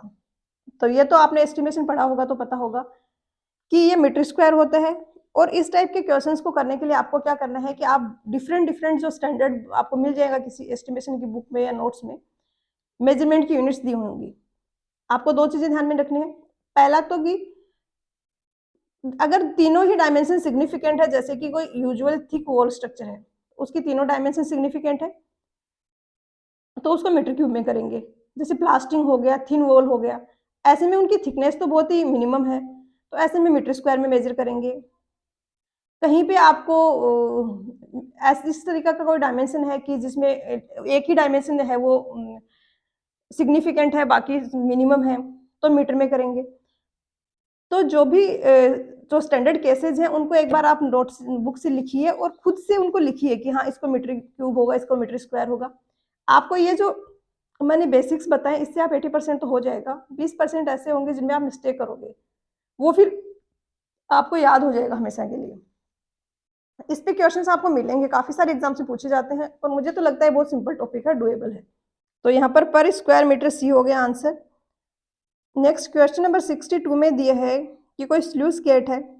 स्लूस गेट क्या होता है कि ये वाटर स्टोर किया हुआ है हमने, ये यहाँ पर कोई गेट लगा हुआ है, तो इसके अपस्ट्रीम में भी वाटर होता है, हो सकता है डाउन स्ट्रीम में भी वाटर हो सकता है ना हो। तो F1 pressure force on the upstream side, इधर जो वाटर है इसके कारण यहाँ पर प्रेशर फोर्स लग रहा है F1। F2 pressure force on the downstream side, इधर से प्रेशर फोर्स लग रहा है F2। तो रिजल्टेंट फोर्स पूछा है। कितने ज़्यादा सिंपल और बेसिक क्वेश्चंस है, तो यहाँ पर डिफरेंस हो जाएगा इनका F1 माइनस F2 फोर्स, और बी हो गया आंसर। क्वेश्चन नंबर 63 में दिया है कि यहाँ पर ऑप्शंस दिए हैं, इनमें से कौन सा इल इफेक्ट ऑफ इरिगेशन है। ऑनलाइन पैटर्न के क्वेश्चंस में जैसे किसी का क्लासिफिकेशन हो गया, एडवांटेज डिसएडवांटेज हो गए, इस टाइप के टॉपिक से भी क्वेश्चंस काफी ज्यादा बनते हैं। अब यहाँ पर तो आप कॉमन सेंस से भी कर सकते हो, क्योंकि वाटर लॉगिंग तो सबको पता है ड्रॉबैक है। और क्यों होता है वाटर लॉगिंग, जब प्लांट रूट जोन तक वाटर टेबल पहुंच जाता है तो वाटर लॉगिंग होता है, और ये हेल्दी एनवायरनमेंट नहीं प्रोवाइड करवाता प्लांट्स को। वो जो पानी है एयर सर्कुलेट नहीं हो पाती, गल जाते हैं रूट्स जो है प्लांट्स की, तो ये डिसएडवांटेज है। कैनाल प्लांटेशन एक एडवांटेज है, कैनाल के दोनों साइड हमने प्लांटेशन कर दिया। Elimination of mix cropping advantage है इरिगेशन का। इनलैंड नेविगेशन भी एक एडवांटेज है। इनलैंड नेविगेशन क्या होता है कि शिप वगैरह जो चलते हैं या बोट्स वगैरह हैं, समुद्र में तो नेविगेशन होता ही है, चलते हैं वो। उसके अलावा रिवर में, कैनाल में, इनमें भी अगर हम उनके मूवमेंट करवा रहे हैं, नेविगेट करवा रहे हैं, उनको हम यूज कर रहे हैं सामान ट्रांसफर करने के लिए, ह्यूमंस के मूवमेंट के लिए, तो इनलैंड नेविगेशन होता है कि लैंड के अंदर कुछ वाटर बॉडीज हैं जिनमें नेविगेशन हो रहा है। क्वेश्चन नंबर 64 में दिए है कि एक सिटी है, उसका एवरेज सीवेज फ्लो है वो 90 इंटू 10⁶ लीटर पर डे है, और बीओडी है 5 डे बीओडी, वो 400 मिलीग्राम पर लीटर है। तो पॉपुलेशन इक्विवेलेंट किसके होगा, अगर पर पर्सन पर डे जो डोमेस्टिक सीवेज है उसकी बीओडी है वो 0.08 पर केजी है, 0.08 केजी है। तो बहुत सिंपल होता है, टोटल आप बीओडी कैलकुलेट कर लीजिए और उसमें एक पर्सन की बीओडी कितनी है उससे डिवाइड कर दीजिए, तो आपको पॉपुलेशन इक्विवेलेंट मिल जाएगा। तो 90 इंटू 10⁶ इंटू 400, ये हमें बीओडी मिलेगा मिलीग्राम में, यहाँ पर दिया है केजी में, तो आप इसको 10⁻⁻6 से मल्टीप्लाई कर दो, अब ये कन्वर्ट हो गया है केजी में। इसको डिवाइड कर दो 0.08 से, तो ये 36,000 डिवाइडेड बाई 0.08, इसको आप सोल्व करोगे तो ए आएगा आंसर। क्वेश्चन नंबर 65 में दिया है कि as per IS 456/2000 minimum grade of concrete क्या होगा आरसीसी का ऐसे स्ट्रक्चर के लिए जो कि इमर्ज्ड रहेगा सी वाटर में या फिर एक्सपोज्ड रहेगा directly along the sea coast. तो ये कोड में दिया गया है, ये 8.2.8 जो क्लोज है IS 456 का, वहां पर दिया है कि कंक्रीट अगर सी वाटर में है या एक्सपोज्ड है directly along the sea coast, तो M20 ग्रेड है वो मिनिमम कंक्रीट होना चाहिए in case of PCC plain cement concrete, और M30 होना चाहिए in case of reinforced concrete. M30 हो जाएगा क्योंकि आरसीसी है। क्वेश्चन नंबर 66 में दिया है कि अगर reading 120 degree whole circle bearing की तो क्वाड्रेटल बेयरिंग क्या होगा। तो इसमें तो आपको डायग्राम बनाना है, नॉर्थ साउथ ईस्ट वेस्ट बनाने हैं, हो जाएगा आपका क्वेश्चन बहुत इजीली। ये एंगल दिया गया 120 डिग्री, क्वाड्रेटल में हम साउथ से ईस्ट है वेस्ट है, नॉर्थ से ईस्ट है वेस्ट है, ये देखते हैं। तो ये वाला एंगल हो जाएगा 60 डिग्री, तो क्वाड्रेटल बेयरिंग हो गई एस 60 डिग्री ईस्ट, डी आ गया आंसर। क्वेश्चन नंबर 67 में दिया है कि एग्रीगेट इम्पैक्ट वैल्यू है, ये किसका इंडिकेशन है, क्या रिप्रेजेंट करता है। तो एग्रीगेट इम्पैक्ट वैल्यू का हम टेस्ट करते हैं एग्रीगेट्स पे, जिसमें क्या करते हैं, टेस्ट सैंपल लेते हैं स्टैंडर्ड एग्रीगेट्स का, उसको माउल्ड में रखते हैं और उसके 15 ब्लोज लगाते हैं उस पर एक मेटल हैमर से जिसका वेट 14 kg है और फ्री फॉल है वो 38 सेंटीमीटर होगा। ये जैसे एक कंटेनर है, इसमें हमने रखा, इसके ऊपर एक हैमर अटैच होता है, हैमर को ऊपर उठाते हैं, 38 सेंटीमीटर का फ्री फॉल होगा और ये वापस से एग्रीगेट्स के ऊपर गिरेगा। इस तरीके से हम 15 टाइम्स करेंगे और फिर फाइनल मटेरियल है उसको मेजर करेंगे, जो एग्रीगेट्स का सैंपल है उसको सीव से पास करा के फाइनल मटेरियल्स को सेपरेट करेंगे और उसको मेजर करेंगे। फाइनल मटेरियल जितना ज़्यादा होगा उतनी ही कम टफनेस है उस एग्रीगेट्स की, वो लोडिंग को रेजिस्ट नहीं कर पा रहा है, क्रश हो रहा है उसमें। तो यहाँ पर आंसर ऑप्शन सी हो जाएगा, टफनेस। क्वेश्चन नंबर 68 में दिया है कि एक्सपेंशन जॉइंट है किसी स्ट्रक्चर में, वो हम प्रोवाइड करते हैं ताकि उसमें जो भी एक्सपेंशन और कॉन्ट्रैक्शन आ रहे हैं कंस्ट्रक्शन मटेरियल्स में उसको वो अब्जॉर्ब कर पाए सेफली। क्या होगा कि टेम्परेचर इंक्रीज होगा या डिक्रीज होगा तो जो भी कंक्रीट है उसमें एग्रीगेट्स हैं, सीमेंट है, जो कंस्ट्रक्शन मटेरियल है वो एक्सपांड करेंगे या कॉन्ट्रैक्ट करेंगे, तो वो स्पेस अवेलेबल होना चाहिए उसके एक्सपेंशन के लिए, नहीं तो एक्सपेंशन नहीं हो पाएगा फ्रीली, तो उसके कारण टेम्परेचर स्ट्रेसेज आएंगे। तो ये एक्सपेंशन हो, इसके लिए एक्सपेंशन गैप दिए जाते हैं, एक्सपेंशन जॉइंट दिए जाते हैं। क्वेश्चन में हमसे ये पूछा है कि IS 456/2000 के अकॉर्डिंग कितनी लेंथ का अगर स्ट्रक्चर है तो हम एक्सपेंशन जॉइंट देंगे। ये दिया गया IS कोड में कि एक्सपेंशन जॉइंट्स हैं वो प्रोवाइड किए जाएंगे अगर 45 मीटर या इससे ज़्यादा लेंथ का स्ट्रक्चर है तो एक या ज़्यादा एक्सपेंशन जॉइंट देंगे। यहाँ पर सी हो जाएगा आंसर 45 मीटर। क्वेश्चन नंबर 69 में दिया है कि वो ऑपरेटर्स जिसको हम टेस्टिंग कंसिस्टेंसी एंड साउंडनेस के लिए यूज़ करते हैं वो कौन कौन से हैं। तो विकेट ऑपरेटर से हम सेटिंग टाइम और कंसिस्टेंसी चेक करते हैं और साउंडनेस चेक की जाती है लीच एटेलियर ऑपरेटस से, और लीच एटेलियर के अलावा होता है ऑटोक्लेव टेस्ट। तो यहाँ पर सी हो गया correct answer. Marshall stability test है, ये बिटुमिन पर टेस्ट कंडक्ट करने के लिए यूज होता है, बिटुमिन की स्टेबिलिटी चेक करने के लिए। कलरीमीटर है, ये मेजर करता है जो डिफरेंट लाइट वेवलेंथ की जो लाइट है उसको अब्जॉर्ब करने की कैपेसिटी को। तो यहाँ पर सी हो गया। क्वेश्चन नंबर 70 में दिया है कि प्लास्टिक के रिगार्डिंग कौन मतलब प्लास्टिक है वो स्ट्रक्चरली साउंड नहीं है, तो कौन सा रीजन है इसका है ऑप्शंस में से। तो ए में दिया है क्रीप कोफिशिएंट हाई है, बी में दिया है कि सेंसिटिव है to change in temperature, temperature increase करेंगे तो ये बहुत ज़्यादा सॉफ्ट मटेरियल हो जाएगा, स्ट्रेंथ कम हो जाएगी इसकी, और सी में दिया है they can be easily fixed in various positions. तो साउंड नहीं है, इसके दो रीजन होंगे, ए और बी। ए आएगा आंसर। क्वेश्चन नंबर 71 में दिए है कि maximum amount to complete a task और एक्टिविटी, वर्स्ट के सिनेरियो में जो होगा वो क्या होगा। तो किसी भी एक्टिविटी के लिए तीन टाइम होते हैं। एक ऑप्टिमिस्टिक टाइम होता है कि सब कुछ अच्छा रहा, फास्टेस्ट में हम वे में हम कितना जल्दी इसको अचीव कर सकते हैं। एक पेसिमिस्टिक है कि बहुत ज़्यादा जितनी प्रॉब्लम्स आनी थी, पॉसिबल थी, सब आई, लेकिन फिर भी इस ड्यूरेशन में हमने प्रोजेक्ट को खत्म कर लिया। मैक्सिमम ड्यूरेशन होगा ये पेसिमिस्टिक ड्यूरेशन। एक इनके बीच में होता है most likely time. Most likely time होता है कि कोई ज़्यादा मेजर प्रॉब्लम्स नहीं आई और बेस्ट और मोस्ट रीजनेबल एस्टिमेट है टाइम का। तो यहाँ पर पेसिमिस्टिक हो जाएगा ऑप्शन बी। क्वेश्चन नंबर 72 में दिया है कि सीपीएम और पर्ट नेटवर्क है, इनमें एरो क्या रिप्रेजेंट करता है। तो जैसे यहाँ पर एक इवेंट है, यहाँ पर दूसरा इवेंट है, इनके बीच में ये हम एरो बनाते हैं, ये एक्टिविटी को रिप्रेजेंट करता है। तो सी होगा आंसर। क्वेश्चन नंबर 73 में दिया है कि volume of concrete 2 metre cube है, मिक्स प्रोपोर्शनल 1:2:4 है, डेंसिटी 1440 kg पर मीटर क्यूब है। ये वैल्यू आपको याद भी होनी चाहिए, काफ़ी बार दी नहीं जाती है। लॉस ऑफ सीमेंट है वो 2% है और आउटपुट का मिक्स है वो 67% है। तो कितने बैग ऑफ सीमेंट रिक्वायर्ड होंगे 67%, सॉरी, ये 2 मीटर क्यूब ऑफ कंक्रीट बनाने के लिए। तो 67% आउटपुट है। इट मीन्स अगर हम 1 मीटर क्यूब ड्राई मटेरियल लेंगे तो हमें कंक्रीट सिर्फ 1.67 मीटर क्यूब ही मिलेगा। हमें 2 मीटर क्यूब कंक्रीट चाहिए तो हमें कितना लेना पड़ेगा उसके लिए वॉल्यूम, x का 0.67 आएगा। This should be equal to 2 metre cube, क्योंकि x मीटर क्यूब लेने पे, ड्राई मटेरियल लेने पे हमें जो कंक्रीट मिल रही है वो x इंटू 0.27 मीटर क्यूब ही मिल रही है और हमें रिक्वायर्ड कितनी है कंक्रीट 2 मीटर क्यूब, तो हमने इसके इक्वल कर दिया इसको। तो हमें कितना ड्राई मटेरियल चाहिए होगा 2 अपॉन 0.67 0.67 है, इसको मैं 2/3 लिख सकती हूँ। तो 2 अपॉन 2/3 ऊपर चला जाएगा और ये आ गया 3 मीटर क्यूब। 3 मीटर क्यूब अब मुझे ड्राई मटेरियल लेना है। मिक्स प्रोपोर्शन का रेशियो है 1:2:4। तो इसमें जो सीमेंट है, सॉरी, उसका प्रोपोर्शन हो जाएगा 3/1 + 2 + 4।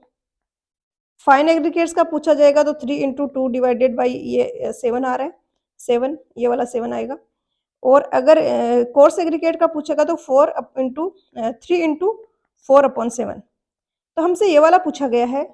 अब यहाँ पर एक और डेटा दिया है कि लॉस ऑफ सीमेंट 2% है। तो हम जो ले रहे हैं उसमें से 2% तो लॉस हो गया।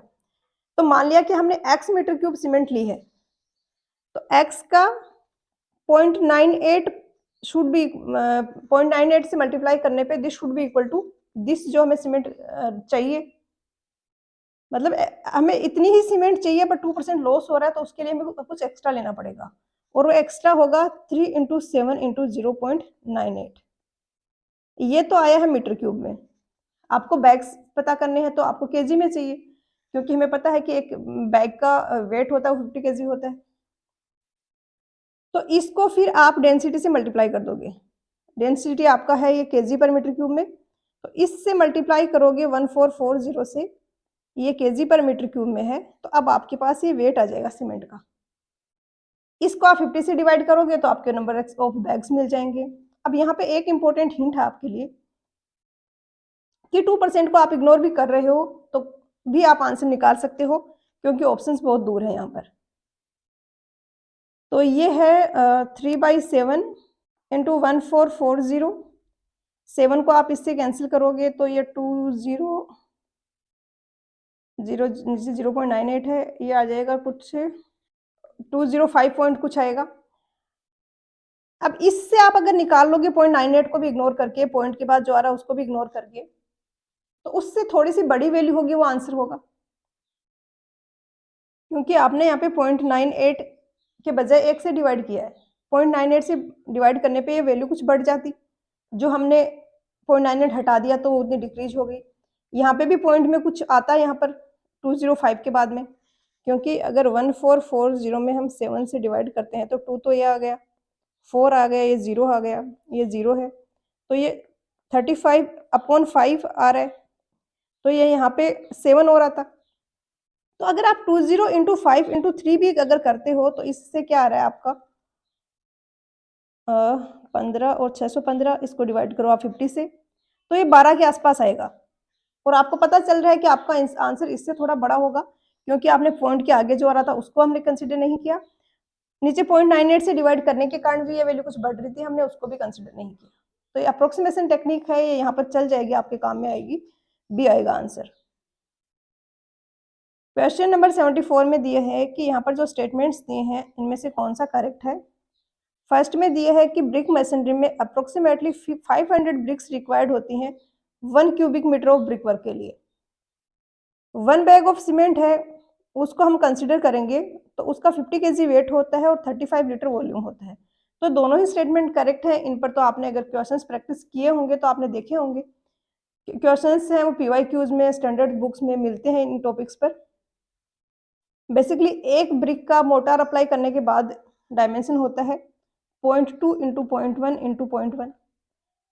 तो 1 मीटर क्यूब अगर ब्रिक हमें चाहिए तो इतना हमें नंबर ऑफ ब्रिक्स चाहिए, इससे आप ये कैलकुलेट कर सकते हो 1000/2, 500 नंबर ऑफ ब्रिक्स आ जाता है। तो दोनों स्टेटमेंट यहाँ पर करेक्ट है, आंसर आएगा वो सी आ जाएगा। क्वेश्चन नंबर 75 में दिए है कि सीमेंट कंक्रीट रोड है उसका एस्टिमेशन करना है, तो करेक्ट ऑर्डर क्या होगा यहाँ पर जो स्टेजेस इन्वॉल्व हैं। तो सबसे पहले हम एक्सप्रेशन कैलकुलेट करेंगे, फिर सीमेंट कंक्रीट बेस कोर्स के लिए कैलकुलेट करेंगे, एस्टिमेशन करेंगे उसका, और फिर वीरिंग कोर्स के लिए करेंगे। तो सी आएगा आंसर। क्वेश्चन नंबर 76 में दिया है कि वेलोसिटी पोटेंशियल फंक्शन है, अगर लाप्लास इक्वेशन को सेटिस्फाई कर रहा है तो ये कौन सा पॉसिबल फ्लो रिप्रेजेंट कर रहा है। तो ये होती है कंटिन्यूटी इक्वेशन, अगर 2D में लिखूं तो इतनी ही होगी, और u इक्वल होता है -del(phi)/del(x), v इक्वल होता है -del(phi)/del(y) के। uv की यहाँ पे वैल्यू लिखेंगे तो ये वैल्यू इक्वेशन बनेगी हमारे पास, और इस तरीके से सेकंड डेरिवेटिव 0 होकर जो इक्वेशन होती है वो होती है लाप्लास इक्वेशन। तो इसको कोई फंक्शन सेटिस्फाई कर रहा है फाई का कोई फंक्शन, तो पॉसिबल केस ऑफ फ्लो है। लेकिन ये इक्वेशन हमने डिराइव की तो हमने कुछ अजम्पशन लिए हैं वहाँ पे कि स्टडी फ्लो है, इनकम्प्रेसिबल है, इरोटेशनल है, तो ये तीनों कंडीशंस यहाँ पर भी होंगी, डी आएगा आंसर। क्वेश्चन नंबर 77 में दिए है कि 3 टाइप ऑफ फ्लो इरिगेशन होते हैं जिनमें हम सोर्स से वाटर ड्रॉ करके इरिगेट करते हैं, तो कौन सा इनमें से नहीं है। तो इनंडेशन है वो इनमें से नहीं है। इनंडेशन में बेसिकली क्या होता है, अगर फ्लडिंग की सिचुएशन है रिवर में तो उसमें स्टेज ऑफ रिवर काफी हाई होगा, एक्स्ट्रा वाटर होगा, उसको हम फील्ड में डाइवर्ट कर देते हैं, कोई स्टोर नहीं करते हैं, कंट्रोल नहीं करते हैं, उसको फ्रीली फ्लो करा देते हैं, तो बी हो जाएगा आंसर। क्वेश्चन नंबर 78 में दिए है कि 10 क्यूबिक मीटर पर सेकंड का वाटर अगर एक फील्ड में हम डिलीवर कर रहे हैं जिसका है एरिया 32 हेक्टर, 4 घंटे के लिए हम डिलीवर कर रहे हैं। ये ऐसे क्वेश्चंस इसमें काफी मिलेंगे आपको जिनमें इतना सारा डेटा देख के ना लास्ट में फॉर्मूला पूछ लिया जाता है। पहले भी हमने एक देखा था सेक करेक्शन का, यहाँ पर भी वही हो रहा है, इतना सारा डेटा दे दिया कि इतना मीटर क्यूब वाटर है, इतने घंटे तक सप्लाई हो रहा है, ये फील्ड का एरिया है, इतना मीटर डेप्थ वाटर स्टोर हुआ है फील्ड में, और लास्ट में पूछा है फॉर्मूला। तो मैंने आपको पहले भी बताई है ट्रिक कि जब भी क्वेश्चंस कर रहे हो आप अगर ये प्रैक्टिस बना लेते हो कि पहले ऑप्शंस से गो थ्रू हो फिर क्वेश्चन पढ़ो, आपको रियलाइज होगा कि आपका काफी टाइम सेविंग हो रहा है, क्योंकि अगर ऑप्शंस में काफी आपको हिंट मिल जाता है तो कि ऑप्शंस कितना दूर और पास हैं, न्यूमेरिकल है तो सारे ऑप्शन कौन कौन से हैं। ऐसे में जो स्टूडेंट्स फर्स्ट ऑप्शन पढ़ के टिक करके जो आंसर करने की गलती करते हैं वो नहीं होगा। काफी बार आपने देखा होगा कि एग्जाम देख के आए तो फर्स्ट ऑप्शन आपने टिक कर दिया, आपको लगा ये सही है, लेकिन सी और डी जो ऑप्शन थे वो उससे भी ज्यादा सही थे, तो ये भी आपकी एरर है जो हट जाएगी। और अगर इस टाइप के क्वेश्चंस आ रहे हैं तो आपको बहुत टाइम सेविंग होगा। काफी बार स्टूडेंट्स की टेंडेंसी होती है कि डेटा दिया है ऑप्शन बाद में देखना है, बस कैलकुलेट करने लग जाना है। तो अब यहाँ पर तो सिर्फ ये पूछा है कि वाटर एप्लीकेशन एफिशिएंसी कैसे कैलकुलेट करते हैं। तो वाटर एप्लीकेशन एफिशिएंसी क्या होता है, जितना वाटर रूट जोन में स्टोर हुआ इफेक्टिवली डिवाइडेड बाई जितना वाटर फील्ड में डिलीवर हुआ, उनका रेशियो, तो यहाँ पर ए आंसर होगा। क्वेश्चन नंबर 79 में दिया है कि इंपॉर्टेंट प्रॉपर्टी या स्ट्रक्चर एनालिसिस की सेंटर ऑफ ग्रेविटी। तो अगर यहाँ पर सॉलिड हेमिस्फीयर है, रेडियस जिसकी आर है, इस तरीके से सॉलिड हेमिस्फीयर है आर रेडियस का, तो इसका सेंट्रोइड है बेस से कितनी हाइट पे होगा। तो ये तो आपको याद होगा तभी आंसर कर पाओगे आप, ये होगा आंसर। आई की वैल्यू और सीजी जो है उसकी आपको पता होनी चाहिए, क्योंकि ये सोम में भी यूज होता है, एफएम में भी हाइड्रोस्टैटिक वाले चैप्टर में यूज होता है। क्वेश्चन नंबर 80 में दिया है कि किसी सेक्शन पर बेंडिंग मोमेंट है और फोर्स है, मतलब बेंडिंग मोमेंट या फोर्स दोनों में से कोई सा किसी मेंबर में स्टैटिकली डिटरमिनेट स्ट्रक्चर में किससे इंडिपेंडेंट है, क्रॉस सेक्शन से या मटेरियल ऑफ द कंपोनेंट्स। तो ये दोनों से ही इंडिपेंडेंट है। जो सिर्फ फोर्स आएगा या बेंडिंग मोमेंट आएगा वो लोडिंग पे डिपेंड करेगा, लोडिंग की पोजीशन पे डिपेंड करेगा, लेंथ पे डिपेंड करेगा, क्रॉस सेक्शनल एरिया पे नहीं करेगा। जैसे कि ये सिंपली सपोर्टेड बीम है, कोई यहाँ पर यूडीएल लग रहा है तो कुछ फोर्स आएगा, अगर आधे में यूडीएल लग रहा है तो फोर्स कुछ और होगा। बट जो भी इनके जो रिएक्शंस आते हैं, जो शियर फोर्स बेंडिंग मोमेंट आते हैं, वो क्रॉस सेक्शन और मटेरियल जो है कंपोनेंट का उस पर डिपेंड नहीं करते हैं, उस पर डिपेंड करेंगे डिफ्लेक्शन वगैरह, स्लोप डिफ्लेक्शन इन पे डिपेंड करेंगे दोनों पे। तो यहाँ पर ए हो जाएगा, दोनों से ही इंडिपेंडेंट है।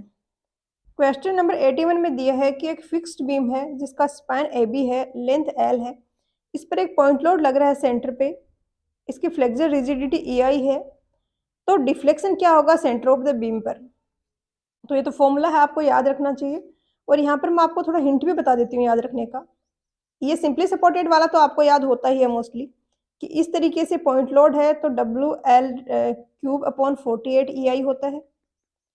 और अगर इसमें ये यूडीएल लग रहा है सिंपली सपोर्टेड बीम में, तो ये होता है 5/384 W L raised to power 4 upon E I.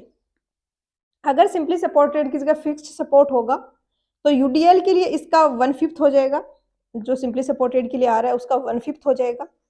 अगर इस तरीके की बीम है, यही लोडिंग है, तो इसका 1/5 यानी 1/384 W L raised to power 4 upon E I आएगा, जो डिफ्लेक्शन आएगा सेंटर पे वो। और सिंपली सपोर्टेड और पॉइंट लोड वाले केस था, इसी में अगर फिक्स्ड सपोर्ट और पॉइंट लोड कर दें तो इसका हो जाता है 1/4, मतलब W L cube upon 48 into 4 E I आएगा। और ये तो आपको समझ आ रहा होगा कि फिक्स्ड का कम होगा डिफ्लेक्शन, क्योंकि उसकी स्टेबिलिटी ज़्यादा है, वो यहाँ पर कोई स्लोप नहीं आ रहा है इनमें, तो इसके कारण यहाँ पर जो डिफ्लेक्शन की वैल्यू है वो कम होगी, क्योंकि इसमें तो बीम ऐसे डिफ्लेक्ट होगी ऐसे कि यहाँ पर स्लोप आ रहा है, इसमें क्या होगा यहाँ पर स्लोप नहीं आएगा। दूसरा कलर यूज करते हैं, ज़्यादा अच्छे से दिखेगा। ये यहाँ से जाएगा, उसके बाद नीचे ऐसे आएगा, और यहाँ पर भी स्लोप नहीं आएगा, दोनों ही एंड्स पे कोई स्लोप नहीं आएगा, तो इसके कारण डिफ्लेक्शन की वैल्यू कम होगी। तो 48 इंटू 4 करोगे तो सी आ जाएगा आंसर। क्वेश्चन नंबर 82 में दिया है कि एक स्टील कॉलम है, उसकी load carrying capacity generally reduce हो जाती है due to reduction in the stiffness and strength of the locally buckled plate. और यहाँ पर 4 क्रॉस सेक्शंस होते हैं, क्लासिफाई किया जाता है उनको, और इसके रिगार्डिंग स्टेटमेंट दिए दिए हैं। बेसिकली ये कोड है, कोड में डिफाइन किया हुआ है कौन सा प्लास्टिक सेक्शन होता है, कौन सा सेमी कॉम्पैक्ट सेक्शन होता है, और उसी पर ये क्वेश्चन बेस्ड है। प्लास्टिक सेक्शन 1.3.77 क्लॉज में दिया है कि ऐसा क्रॉस सेक्शन जिसमें प्लास्टिक हिंज डेवलप होगी, प्लास्टिक मोमेंट को ये सस्टेन कर सकता है, और प्लास्टिक फेलियर मैकेनिज्म यहाँ पर होगा। सेमी कॉम्पैक्ट सेक्शन में क्या होगा, क्रॉस सेक्शन है वो यील्ड मोमेंट रीच करेगा, but plastic moment before failure नहीं होगा, मतलब फेलियर से पहले उसका जो रेजिस्टिंग मोमेंट है वो प्लास्टिक मोमेंट नहीं होगा। तो जब यील्डिंग होती है, तो ये हमने बेंडिंग स्ट्रेसेस वाले चैप्टर में पढ़ा है सोम में। यहाँ पर ये जो स्ट्रेसेस हैं ये कंप्रेसिव है, सिंपली सपोर्टेड बीम है तो मान लीजिए टेंसाइल है। अब क्या होगा, यहाँ पर यील्ड स्ट्रेस पहुंच गया, इस पॉइंट पर स्ट्रेस है वो यील्ड स्ट्रेस के इक्वल पहुंच गया, और हम मान लेते हैं कि स्ट्रक्चर फेल हो गया। प्लास्टिक से में क्या करते हैं, प्लास्टिक में through out the total length stresses हैं वो यील्ड स्ट्रेसेस के इक्वल होते हैं। तो अगर आपने ये डेफिनेशंस कोड में पढ़ी है तो आप कर पाओगे आंसर कि प्लास्टिक हिंज जिसमें डेवलप हो रही है सफिशिएंट रोटेशन कैपेसिटी है, तो ये हो सब रिप्रेजेंट करेगा प्लास्टिक सेक्शन को। और दूसरा है जिसमें एक्सट्रीम फाइबर पर कंप्रेसिव स्ट्रेसेज रीच हो रहे हैं यील्ड स्ट्रेसेस पे, प्लास्टिक मोमेंट वो नहीं कैरी कर पाता, तो वो सेमी कॉम्पैक्ट सेक्शन होगा। क्वेश्चन नंबर 83 में दिया है कि ट्रू लेंथ अगर हम मेजर करते हैं किसी डिस्टेंस, ट्रू लेंथ किसी डिस्टेंस की मेजर करते हैं, तो सेक के लिए अप्लाइड करेक्शन है वो पॉजिटिव होगा या नेगेटिव होगा। सेक के कारण क्या होगा, जैसे कि ये 2 पॉइंट्स हैं ए और बी, मुझे इनके बीच की डिस्टेंस मेजर करनी है, बट मुझे चैन को रखना तो था ऐसे, बट अभी चैन है वो सेक के कारण ऐसी हो गई है, तो मुझे डिस्टेंस तो ये L1 मेजर करनी थी और मैं मेजर कर रही हूँ L2। एक्चुअली में डिस्टेंस तो L1 है ना, मैं ज़्यादा मेजर कर रही हूँ, तो मुझे क्या करना पड़ेगा, L2 में से कुछ डिडक्ट करना पड़ेगा, नेगेटिव करेक्शन होगा, सब्सट्रैक्शन करना पड़ेगा L1 निकालने के लिए, तो बी आएगा आंसर। और सेम टाइप का करेक्शन होगा अगर अलाइनमेंट ठीक से नहीं है, जैसे ये 3 पॉइंट्स हैं, इनके बीच में चैन आप ऐसे ना ले जाके अगर ऐसे ले जा रहे हो, तो उस केस में भी करेक्शन सब्ट्रैक्टिव होता है। क्वेश्चन नंबर 84 में दिए है कि कोई ग्राफ है, कोई प्लान है हमारे पास, उस प्लान को अगर हम एनलार्ज करना है, रिड्यूस करना है, रिप्रोड्यूस करना है, तो कौन सा इंस्ट्रूमेंट यूज करेंगे, तो ये पेंटाग्राफ होता है, प्लेनीमीटर होता है एरिया कैलकुलेट करने के लिए, बॉक्स सेक्सटेंट होता है, ये एक हॉरिजॉन्टल और वर्टिकल एंगल मेजर करने की डिवाइस है, बहुत ही स्मॉल और हैंडी डिवाइस है, इसका डाया 7.5 mm के आसपास होगा, सॉरी 75 mm के पास आसपास 7.5 सेंटीमीटर के आसपास होगा, इसको आप पॉकेट में इजीली कैरी कर सकते हो। क्वेश्चन नंबर 85 में दिया है कि एक ब्रॉड गेज ट्रैक है, उसका कर्वेचर है, उसमें कहीं पर उसमें रेडियस 360 मीटर है, मैक्सिमम स्पीड ये है, तो इक्विलिब्रियम कांट क्या होगा, तो E इक्वल होता है GV² r, और यहाँ पर अगर हम ये वैल्यूज रखें, G की ब्रॉड गेज के लिए होगी 1.676, V है, ये तो स्टैंडर्ड फॉर्मूले में मीटर पर सेकंड में होगा, आपका किलोमीटर में है तो आपको कन्वर्ट करना पड़ेगा, और R है, इसको तो मीटर में ही रखना है तो इसमें कोई चेंज नहीं करना, तो G की वैल्यू रखोगे, V का कन्वर्जन करोगे तो आपका फाइनल फॉर्मूला हो जाएगा 1.315 V²/r, और ये सेंटीमीटर में आएगा अब आपका आंसर, तो ये फॉर्मूला आप डायरेक्टली याद रखें तो ज़्यादा बेटर रहेगा। इसमें आप फिर वैल्यूज डायरेक्टली रख सकते हो, 1.315 इंटू 60 डिवाइडेड बाई 360, इसको सोल्व करोगे तो 13.2 आ जाएगा। और अगर आपको नहीं याद हो पा रहे हैं फॉर्मूले, तो आप जो हमने ट्रांसपोर्टेशन में पढ़ा है उसकी भी हेल्प ले सकते हो, वहाँ पे हमने ये फॉर्मूला पढ़ा था V²/127r का, तो यहाँ पे E/G इक्वल होता है इसके, तो ये G यहाँ पर आ जाएगा, इससे आपको सिर्फ G की वैल्यू रखनी है, बाकी कन्वर्जन करने की जरूरत नहीं पड़ेगी। क्वेश्चन नंबर 89 में दिया है कि यहाँ पर जो डिफरेंट टाइप्स दिए हैं इनको हमें मैच करना है। लिस्ट फर्स्ट में दिया है 4 centred arch, segmented arch, gazed arch और एक्स्ड आर्च, और लिस्ट 2 में दिया है कि किसके बेसिस पे क्लासिफिकेशन किया हुआ है, तो गेज्ड आर्च और एक्स्ड आर्च हैं, ये वर्कमैनशिप के बेसिस पे क्लासिफिकेशन है। एक्स्ड आर्च है, इसमें एक ब्रिक्स का एक्स होता है जिसको हम यूज करके ब्रिक्स को कट करते हैं 2 वेजेस में, और उनसे फिर हम आर्च बनाते हैं। गेज्ड आर्च है, ये मेसनरी आर्च है जिसमें या तो ब्रिक यूज होगी या स्टोन यूज होगी, बट इनमें जो जॉइंट होंगे वो इस तरीके से होंगे कि ये सिंगल पॉइंट से रेडिएट हो रहे हैं, जैसे कि ऐसा है, तो ऐसा है कि इस एक पॉइंट से रेडिएट होते हुए इसके जॉइंट्स होंगे इस तरीके से, तो सी और डी का तो यहाँ पर हो गया सेकंड, ए का हो जाएगा थर्ड।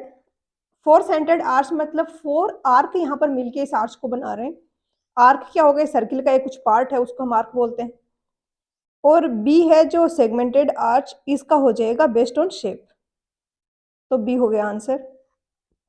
क्वेश्चन नंबर 90 काफी सिंपल है, यहाँ पर पूछा है टोटल प्रेशर फोर्स क्या होगा, एक वर्टिकल प्लेन सरफेस जो कि सबमर्ज्ड है लिक्विड में, तो कौन से फॉर्मूले से हम ये फोर्स कैलकुलेट करेंगे, क्या होगा टोटल फोर्स, तो रो G/A/H होता है ये। H बार यहाँ पर आपको पता होना चाहिए कि जो सेंट्रोइड है उस प्लेन का, उसकी डिस्टेंस है फ्री वाटर सरफेस से, यहाँ पर वो डिस्टेंस आपको दी गई है H, distance of CG of the area from free water surface या फ्री सरफेस ऑफ लिक्विड, तो रो G/A/H होगा यहाँ पर। कुछ स्टूडेंट्स ने ध्यान से नहीं अगर पढ़ा है तो वो मिस्टेक कर सकते हैं, बाकी क्वेश्चन सिंपल है। क्वेश्चन नंबर 91 में दिया है कि बेबिट्स जो फॉर्मूला है सीवेज फ्लो में जिसको हम यूज करते हैं, क्यू मैक्सिमम निकालने के लिए वो क्या है? तो ये फॉर्मूला तो एम्पिरिकली एक इक्वेशन है जो कि आपको याद रखना होगा। क्यू मैक्स इक्वल होता है 5 into Q average divided by P raise to power 0.2। Question है नेक्स्ट 92। इसमें दिया है कि एक आरसीसी कैंटिलीवर बीम है, इसमें मेन रेनफोर्समेंट कहाँ पर देंगे? तो कैंटिलीवर बीम है, ये इस तरीके से डिफ्लेक्ट होगी, ऊपर टेंशन आएगा, नीचे की साइड कंप्रेशन आएगा, और रेनफोर्समेंट हम वहां पर देंगे जहां पर टेंशन आ रहा है, तो टॉप फाइबर पे देंगे। क्वेश्चन नंबर 93 में पूछा है कि स्टॉपिंग साइड डिस्टेंस है, इसका क्या फॉर्मूला होगा? तो ये होती है VT plus V square upon 2GF।